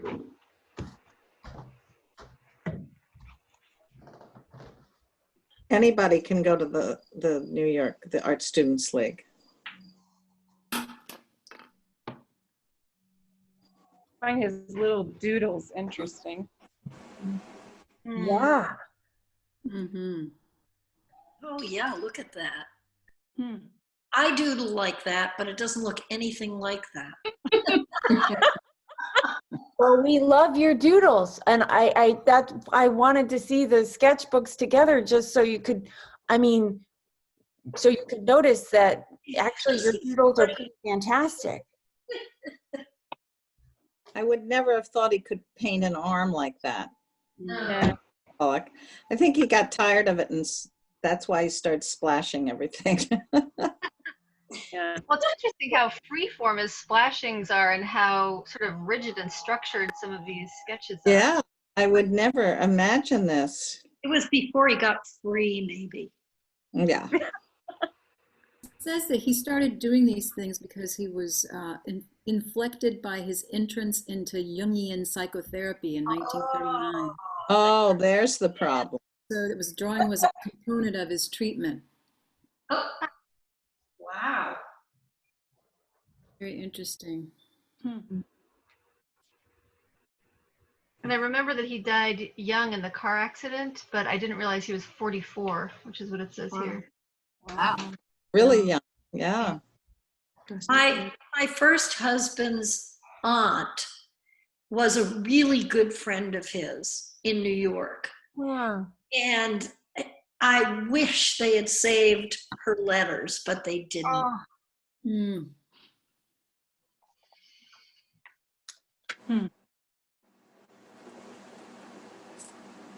His sketchbooks are big, Yeah.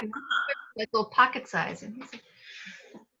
Right. They are not pocket sketchbooks. No.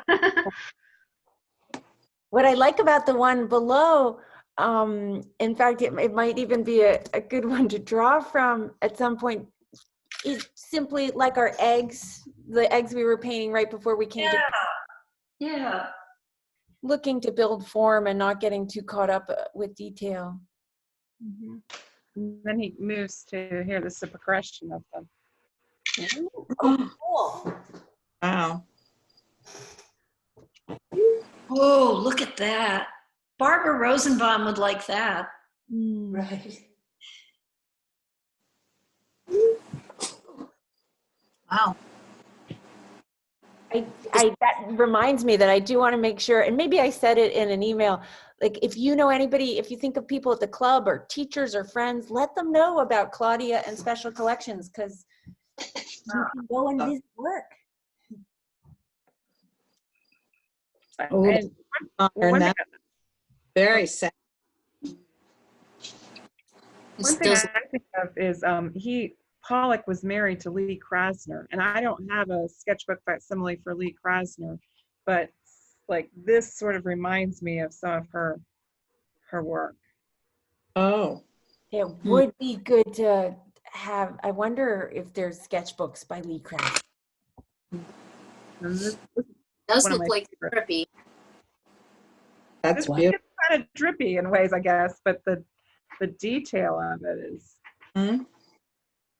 It's much more flowy. Yep. Wow. Ooh. Looks like he's getting more comfortable with rejecting the highly structured. Yeah. Here Yeah. it is. The fluidness of it.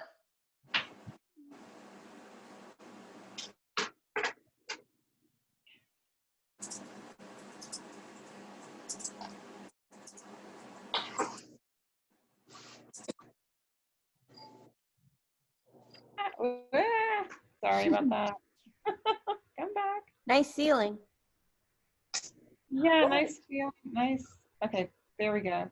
Claudia, Yeah. this is sort of an aside, but since we're visiting you and some of the visiting excitement, looking at the ceiling reminded me, would you like to tell us about the little bit of excitement over the summer in library? But before you, I'll add, I don't know if anybody read the library book by Susan Orleans. Yes. Okay, Claudia, what happened this summer? So the dorm, the third floor, we are above dorms, which has always made us very nervous for leaks and all kinds of things. And the third floor was empty. They had students that weren't able to leave because of the pandemic. They had them on the 4th and 5th floors. And the craziest thing happened, because I didn't know this could happen, but the auto defrost in a freezer malfunctioned, caught on fire, and basically exploded a refrigerator. Ah. Oh, no. And we were very, very lucky in that the fire, alarms went off. The fire department was here immediately, and we were not damaged by fire. But the sprinkler system is really what you worry about in a fire. So our writing center got completely flooded on the 2nd floor, and they are right next to special collections. They begin where the door to special collections is. And the fire department brought me up because I got a panicked call from my boss. You have the list of things to save. I was like, what? I said, the problem is the list is thousands. It's not. And the fire department brought me up, and they brought me to the door of special collections, and there was an inch of water standing there. The ceiling was falling down. The ceiling tiles were falling down. And they said, it's okay, open the door. And I opened the door, and it was completely dry on the other side. Wow. Oh, thank God. Oh. And so if you've ever been on the 1st floor of our library, it's a huge barrel vault. It was the old Hospital Trust Bank. Oh, and right. the water flooded part of the 2nd floor and then followed the concrete of that vault and started pouring down into our stacks on the 1st floor. But the fire department worked really quick, and it was rather amazing. I got here in about 30 minutes after it happened, and the fire department had tarps, and they had covered all our stacks for us. Wow. Wow. So, and then, RISD Facilities was coming in, and we had a contract with ServPro, and so they spent days here. So we were really, really, we did lose books on the 1st floor, but we were really, really, really, really lucky. Oh, you were lucky. Oh. Yeah. So I hope it's just one of those things that it won't happen, for a very long time. Maybe we can survive it. Like lightning, yes. Hopefully won't strike twice. Exactly. I'm having fun as you're talking, as I was listening about the drama of the fire. I was adding a little bit of crazy color. I don't know if you see my little face on your screen. I was just playing with color while thinking about, while looking at that Oh, yeah. sketch. And you can see again that there's not much, you know, you wouldn't mistake this for that, but it's just a way of me looking and spending some time with the sketch. Yeah, it was fun. I did that too. Yeah, will you hold it up? Oh, it's not good. But well, mine, I mean, it's not about good, right? Is this good, or it's just about drawing something? Oh, Claudia, will you stop sharing the screen so that we can see Barbara? Yeah. Maybe you could even spotlight Barbara for a moment. I spotlight her. Look at that. Just color. Oh, nice. Barbara. That's very Jackson Pollock. Yes. Very loose, my new style. Yeah. Everybody want to just Right. hold something up for the grid, and we could like have a grid look. Did you unspotlight Barbara? Or I guess I gotta turn my. I'm clicking on grid view. Cool. I see Gail's and I see Susan's. I didn't do Jackson Pollock. I did Pendergast and Carol. It doesn't matter though. Where'd you go, Izzy? What? I only see books. Oh, you do? Yeah, books. The Prendergast. Thanks, Stevie. Oh, look at Marianne did Ooh, that. I like Oh, that. wow. Did the buggy, not the color one. Oh, that's great. You got it. Yeah, look at the Prendergast. Marianne, that's great. Wow. Sam and Gail, Gail. Marianne. Oh. Yeah. Oh, I see what's Get a going little on. water. Izzy's coming. I see Izzy on her way. Yeah. Oh, there's Jenny. I see. Pendergast and Carol Cool. Walker. Yeah. Oh, yes. There. All right, Okay. Claudia, what do you have for us next? So the last part I have for you, I don't have anything physical to show you. I have some digital things just to kind of share that I think the Internet Archive is a great resource, and you can create an account with just an email with the Internet Archive and check out books. So these are books that they don't have copyright on, but everything out of copyright is freely available. And what I kind of like is that I can literally flip through these books like this. Oh, And yeah, so I just found 2 books I thought had interesting figures in them for you. It's Golden Age of Illustration. We have Take Grinaway by Marigold Garden, and we have Panpipes, which was the pictures were done by Walter Crane. But under each of these images I posted, if you just click on them, give it a second. Come on, internet, work. There we go. It will take you right to the Internet Archive. And then what's really nice is you can look at 1 image at a time, 2 images at a time, or you could look at, some people really love this because you can see the sequencing of books. Yeah. And then we can zoom in and give it a second. There we go. And kind of move things around and take a look at these figures.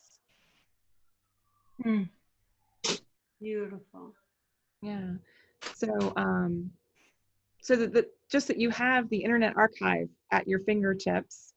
And one thing to search is just children's books, because I think they're fun to, and that's what I did. I said I just searched for children's books and found Kate Greenaway. I was like, oh, okay, what else can I find?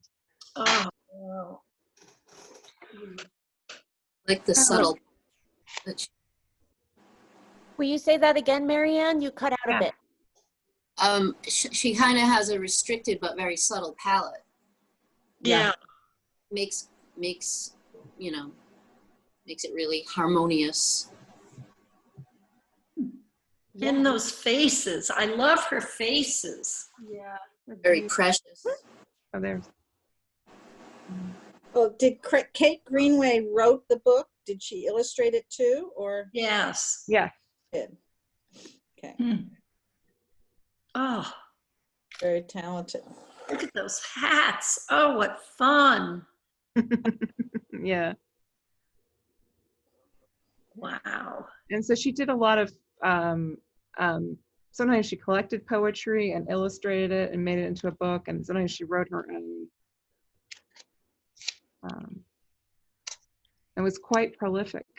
So there are other Kate Greenaway books. You put her name into the Internet Archive.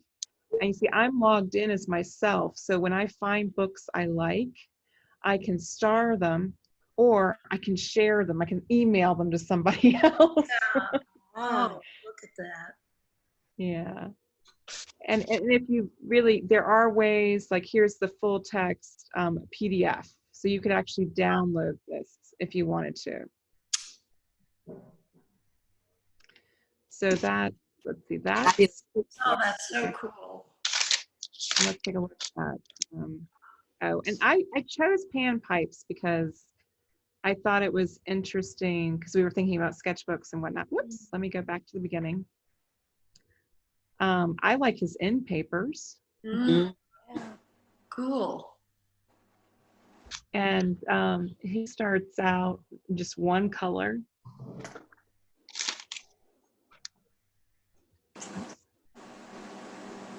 Oh, look at that. Gorgeous. Oh, how creative too with the music. Hat with on it. I just saw that when you said it. So this was a music book for children that he did. So all the images have instruments or people dancing, responding to the music. You can kind of zoom in And what's his name? I'm sorry. oh no, I said Crane. Is it Walter Crane? Why did I forget that? Well, yeah, it's Walter Crane. Thank you. You're welcome. So these were drawings that he did, and then he worked with a publishing house. Someone engraved them for him so they could be printed, and he chose the colors. So it was several people were involved in this process, but whoops, there's the.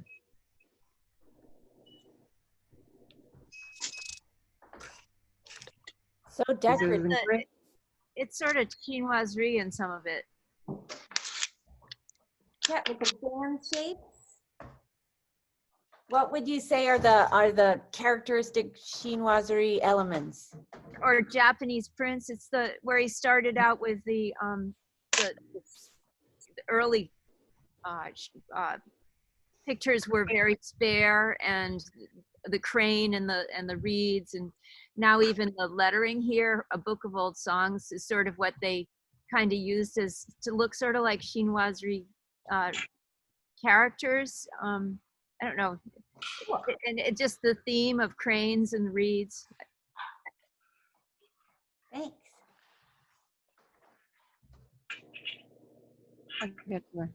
Here we go. Here's some more color. And one thing that Crane was very interested in doing that it doesn't seem groundbreaking now, but he was very big in framing his illustrations. So at the time, some people did this, but Crane kind of brought it about as a thing to do. It's got the lyrics still, yeah, the story down there.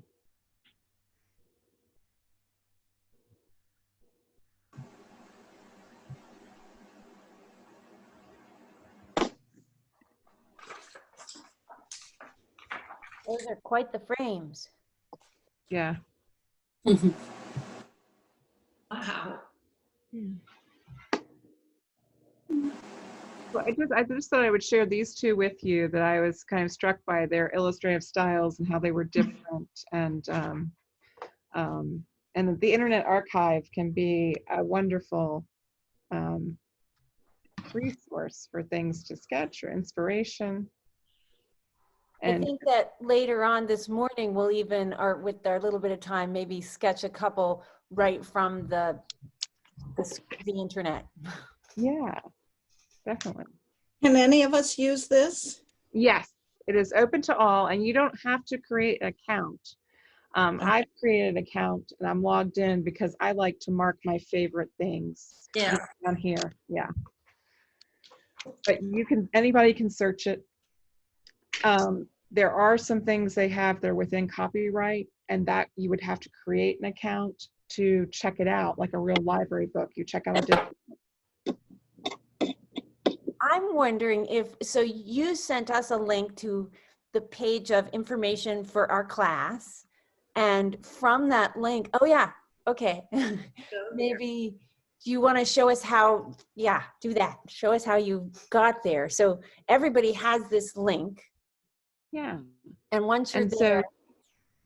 Yeah, so once you're there, if you scroll down, everything on the left-hand side under virtual visit is what we've looked at today. And then the things that were in Internet Archive that we were just looking at, I've got links right there. And you can just click on the title and it will take you to the, a bigger image of Marigold Garden or a bigger image of panpipes. Whoops, I didn't mean to do that. Come back. And then once you're there, you could look up more things? Yes. So once we're in there, sorry, Zoom is hiding, but there's a little search box. You can search inside a book or, hang on, whoops, come back here. Sorry, there we go, okay. Or you can just come over here and there's a big search box up here.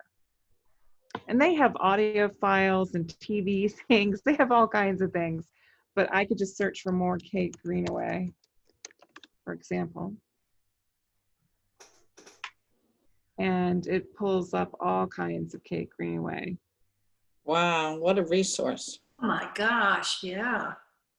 And so as you scroll over these, they will tell you, okay, this is a book to borrow.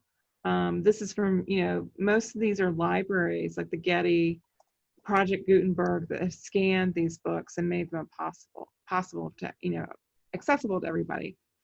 But you can also, over here on the left-hand side, you can narrow it down by year. You can say, oh, I only really want Kate Greenaway that lived 1846 to 1901.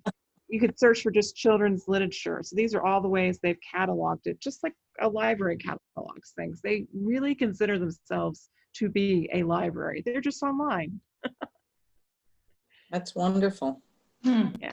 It is, and so like, for example, today we weren't able to see the Wayne Thiebaud sketchbook, but I need to see that. Wonderful. See it. Could we see it now? I know that at the RISD Library Special Collections, they don't have it digitized. Is that right? Yeah, we don't. Too bad. Oh. Love his work. Yeah. Well, at the library, Claudia does have a facsimile of a sketchbook, which is fantastic to see. And you could maybe make a date with her. Even a group date. Make a date with me. And she'll share it. Oh, is this the one who does the cakes? I remember. Yes, I remember him. Oh, I love these. So here, I just found that there is actually one that's not within copyright. And here I can star it. I can, whoops, I favorited it. And I can flip through the book.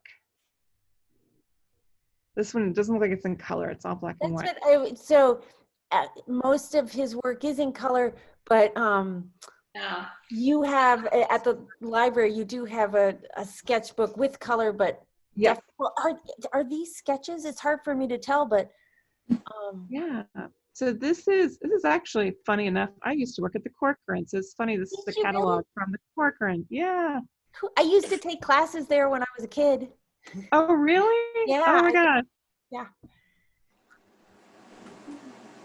Graphics, 1964, 1971. Got it. And it doesn't really. Multiple museums participated. When was this? Whoops. Ooh, bigger. 1971. Okay. And the list of plates. Okay. but I don't really see sometimes there's often, hey, I we see collect now these that things. like that one looks like, oh, I guess it's an etching. It looks like It's an etching. Pool Oh, this is balls. a woodcut. Wow, that's a woodcut. Wow. Oh, I love his work too. Oh, it's a serigraph. Okay. So I've these never are all heard of these are all prints. What's this serigraph? It is, hold on a second. It is a type of print. And it's done with a plate. That doesn't really help. That isn't too helpful, but it's not like a lithography. I guess it's a more modern form of an etching. Silk screen serigraphs. Solid colors, no gradients that you would get with lithography. Right. Yeah.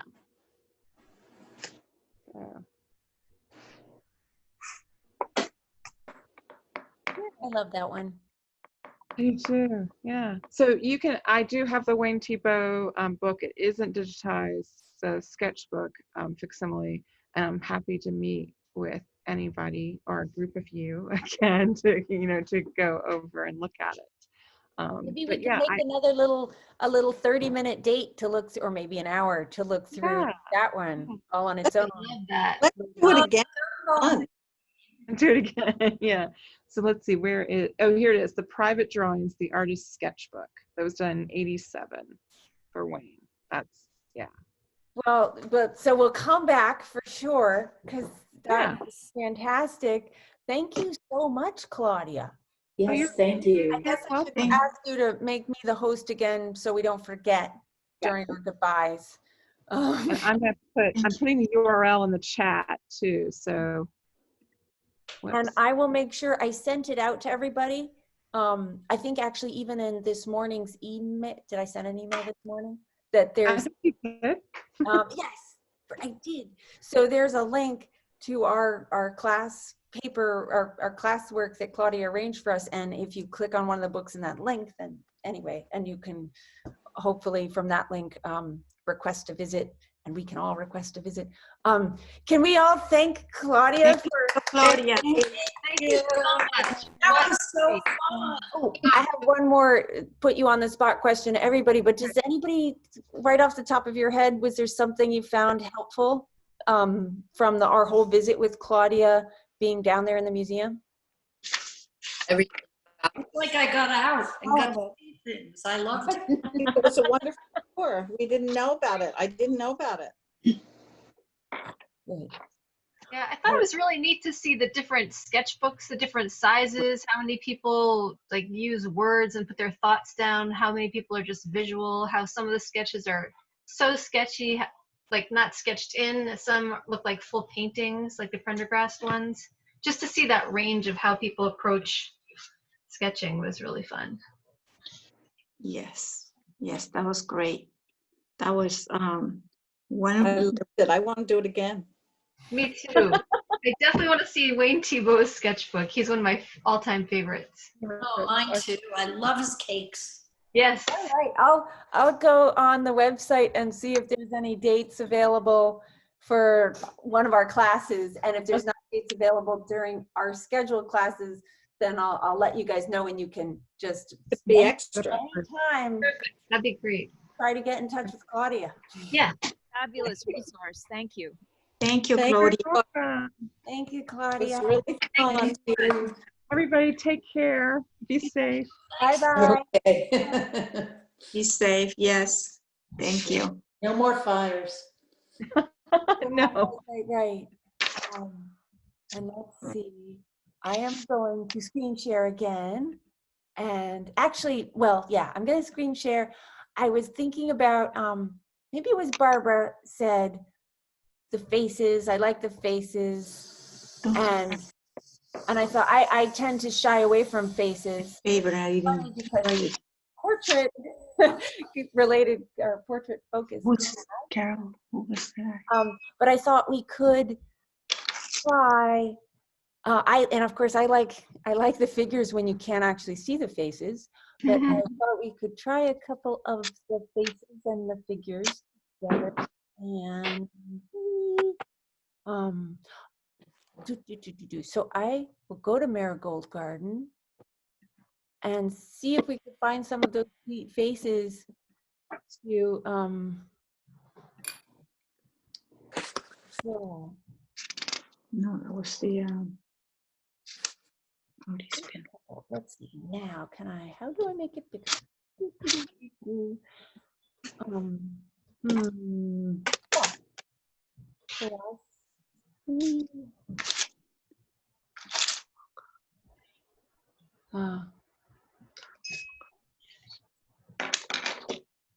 Interesting juxtaposed with the Kara Walker, because nope, I don't want to turn it. I want to go bigger. I guess they're melancholy faces, these on the right. So maybe, what if I want,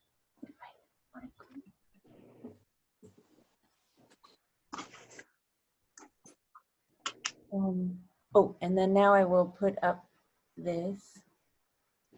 Oh, right. So how would I do these faces? Or maybe you don't even need to know, like just grapple with the faces. But I'll try to grapple alongside. And again, I am using this. I love these little dotted notebooks. They're the Fabriano. I forget the but I like how white the pages are. They're definitely not for watercolor. They're super thin, and the watercolor will bubble up. But I like the paleness. You're right. And, Yeah. I want to come back to the Walter Crane because you can see I wrote Walter Crane and I did a little outline and then there's nothing there. But okay, so let's see. At these little girls, but I'm just looking at the faces. I wasn't gonna try to. I'm gonna just try one. That's what I'm gonna do. And I'll try the one on the far right because she's got hair and she's a little bigger. Something about the hair makes me feel like we've done other hats. So I'm gonna try her. And first I sort of make a loose shape. And then I notice it looks to me, I'll measure on the screen. How high up are those eyes? So tiny. Ooh. So her eyes are lower than halfway up. So I guess I should decide on a chin and then decide on sort of the top of the hair. And oh, someone in the pocket sketchbook class, we're also doing a portrait focus. She was drawing on a grid and she liked it a lot. And I do like the grid paper, but I hadn't realized she was finding it very practically helpful. I think she was sort of counting. Okay, there's 4 grids here and there's 4 grids there. And so I think those of you who got materials packets have these little gridded sketchbooks. The rest of you will be going through your sketchbook so fast that you can get one, but you might not like watercolor sketching on crappy paper. So let's see, so there's my eye. You can tell I really just don't get into the features, do you? I still have a line, and she seems to be, the center of her face seems to be a little toward the left, not much, but I think a little toward the left, and barely anything. I'm gonna have to erase a lot to get this effect of I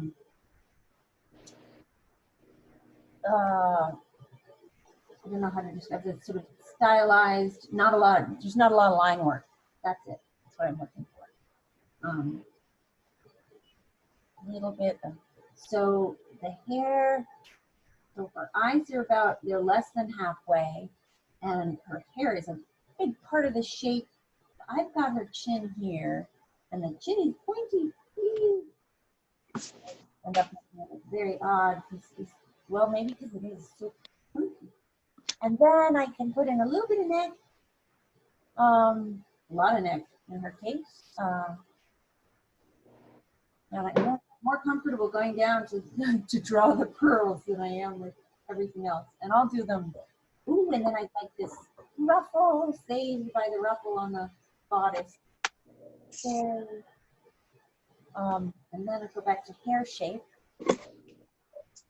Oh, and you can tell, I without thinking about it, I picked up this little mechanical pen because it's so pointy and sharp. And whereas if I were, oh, yeah, so well, I'm gonna stick with this, and then, but I'll put this right here. I'll also do kind of a different version with that. Let's see, hair shapes. I'm looking for the big shapes of the hair. Comes out over here. I can see that it's. Oh, I got excited with the ruffle, didn't I? What's interesting about the ruffle, you can kind of see her shoulder overlapping in front of and the ruffle overlapping in back. A little bit of perspective there. And it goes up and then it goes out. But okay, back to her head. Hair shape comes out over here, goes in, comes out. And oh, let's see. Bear with me. No, okay, never mind. I can't draw on this because it's the internet, but I do often, I sort of imagine a box and then I'm thinking about where the hair might fit in a box. So I was noticing that on the right, this bit of hair, this will probably come naturally to you, but that this bit of hair seems to be the farthest out to the right.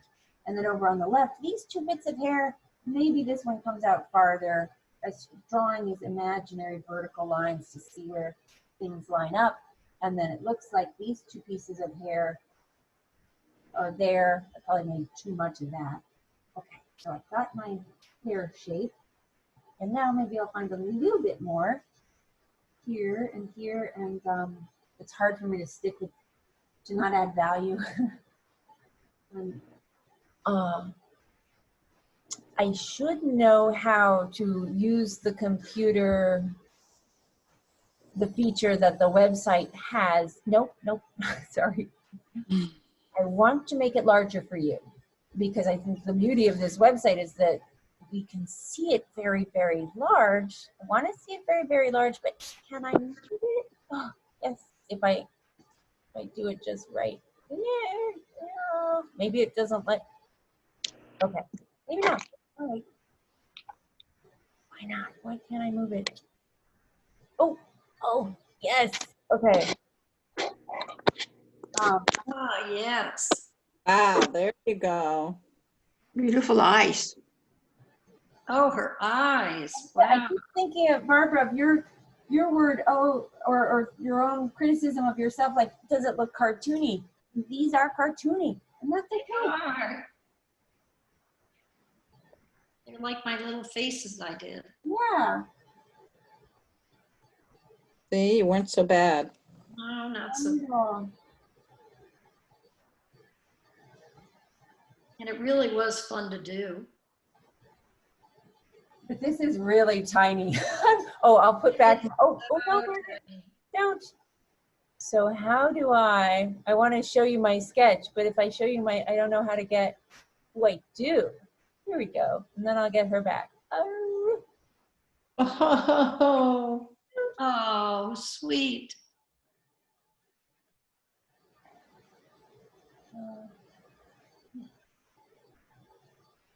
Tiny bit of eyebrow, but it's so itsy bitsy, sort of like nostril, and Yeah, the nostrils. like how to draw her without making her look like she has a mustache.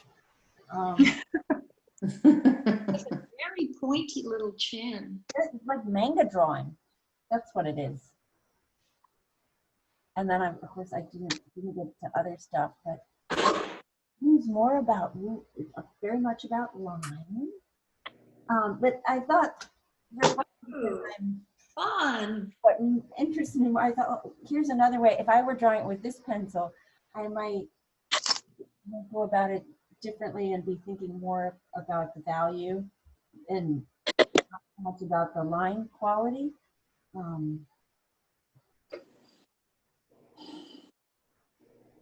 Oh, wow.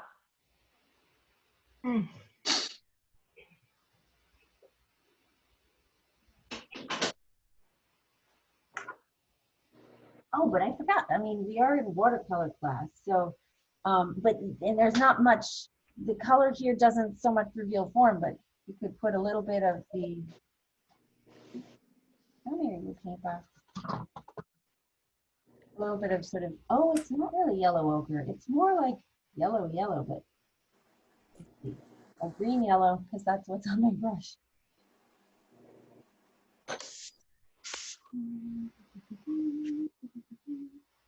Then we'll just add a little bit of the orangey back there. Orange, sienna, and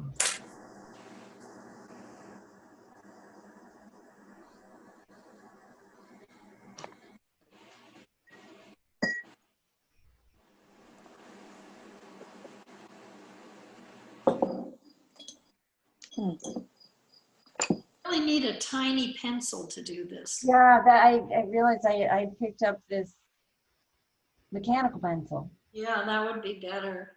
And I might have put one in your box, Barbara. I think I did. I think you did. Yeah, it's blue. Yep, I got it. I see it. I wish I had started with it. Sorry. Oh, well. No, Maybe from this image, but make an image that looks very different or somewhat different. You know, you could decide, okay, I'm going to use something of the proportions, but I want to turn the form more. And maybe that means I'm going to like change the proportions because now I want it bigger. Oh gosh, and I'm just remembering, I'm going to do this so that I remember that I do want to, oh no, that's a different class, sorry. Pocket sketchbook and the watercolor is so similar. I thought, I haven't been talking about shading and using the, what I think about as a blending stuff. We're using watercolor. So let's say I've done a sketch, but I'm interested I'm not interested in reproducing fine work today. I want to look for volume. Maybe I would take some red and a little yellow, and I try to imagine a kind of flesh color, maybe a little bluey purple. I'm gonna expand it a bit more. So I've got some bluey purple and some red. Oh, that's yeah. It seems to. I'm imagining a flesh tone, and I'll use my mixing white. I'll call it, and a little bit of red, a little pink. That might do in a pinch. Just she looks a little bit purpley pink, but it kind of works for a tone that could be interpreted as fleshy. And then I'll try to make it a little darker with a little bit more red, a little blue. And I might say I just want everything a little darker over on this side. Everything dark and darker over there. And I probably get some dark on the tip of my brush to go in here so it doesn't look too bright. And maybe stick with the blonde. So think about what would the blonde look like in light, a little lighter. I do like my yellow ochre for blonde.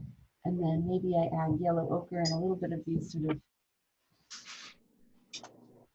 bits of brown in my box for shadow side.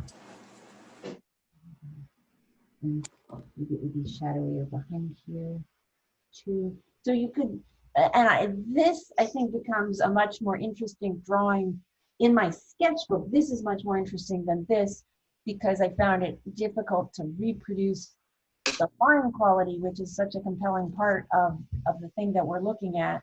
But to sketch it, not such a satisfying sketch, but I could have more fun by playing around with the color.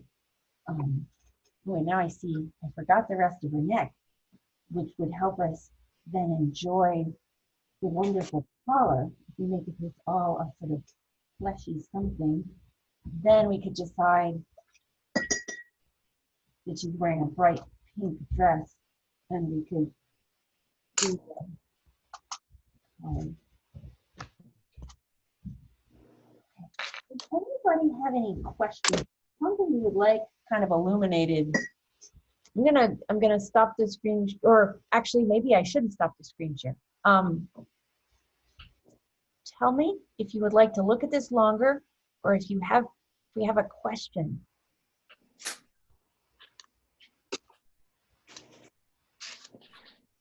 All right. I would like to come back to you and see how it's going. How did it go? Or did you need a photograph of it, Jane? No. Barbara, here it comes. I just finished mine. I'm gonna focus on people because I think we have 9 minutes, so that's enough time to focus and then talk some more. Wayne T-Bode, so you found some cakes and you drew the cakes.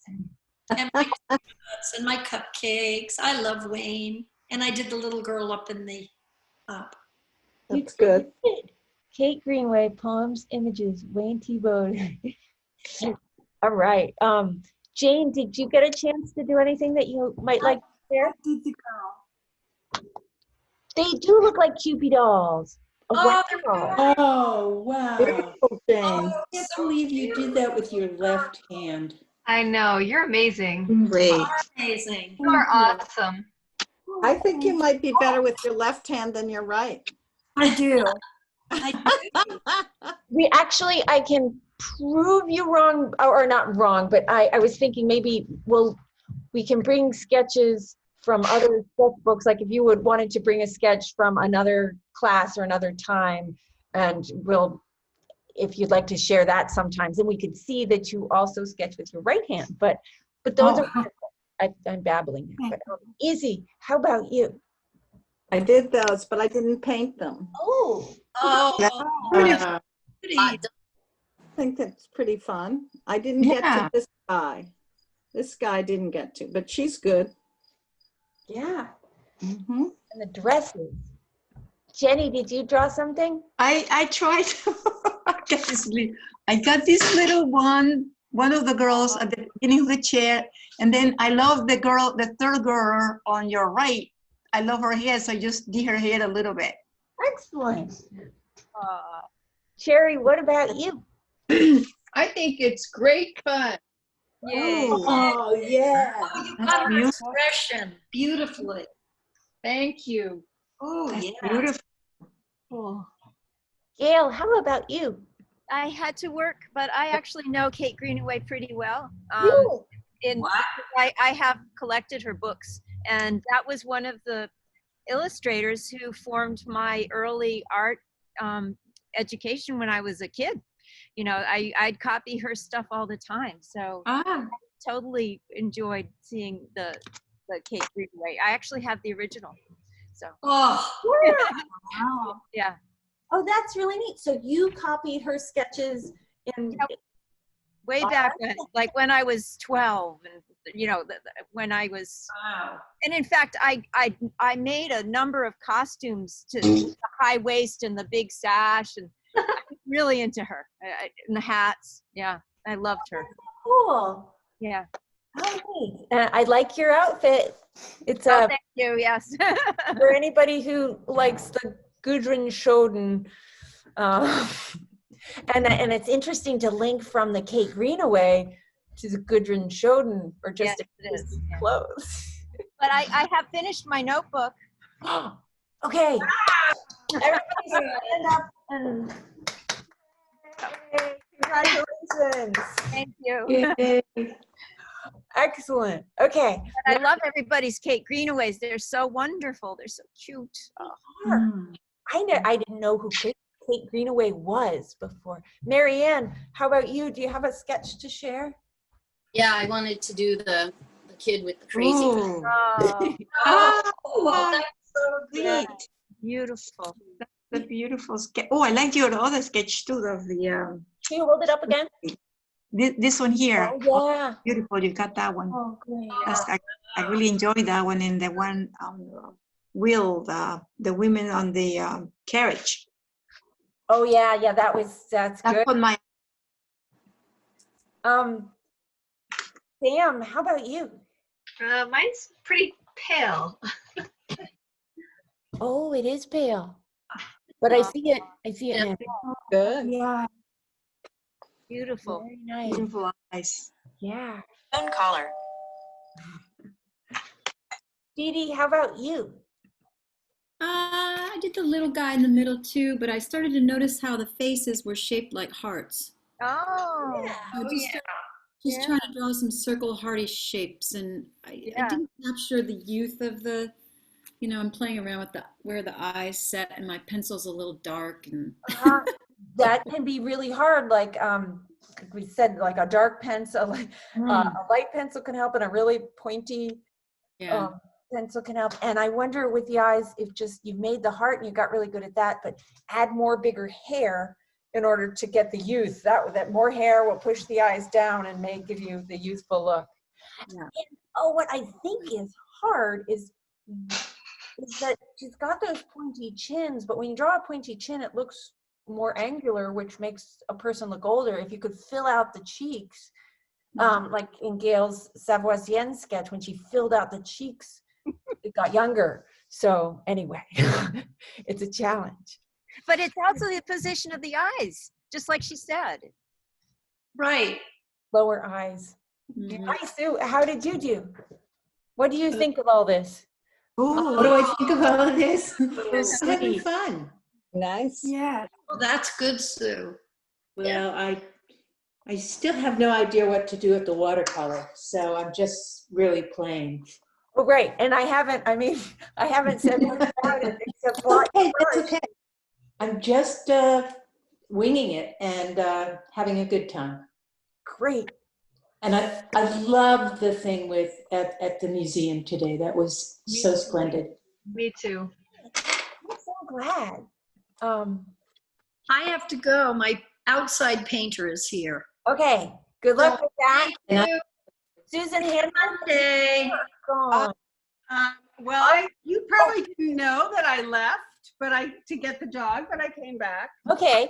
And actually, for people who are still here, I had this for homework. If you happen to have time for any homework, I was thinking make more face sketches from the link if you like, or from anything else, from the link in this morning's email to the library stuff, but also anything else is fair game. And the other idea I had for homework was to, like Walter Crane, you could try putting a border around your sketch. Oh, I see your drawing, Sue. There she is. Wow. Oh, That was really a quick sketch. I love the quick sketch. So for homework, perhaps try a border like those Walter Crane pictures and draw more little faces and have fun. Thank you. That was fun. Thank you so much. That was fabulous. Wonderful day. Thank you. Thank Bye. you. Maria, thank you for joining. Yeah. Thank you, Margaret. Thank you so much.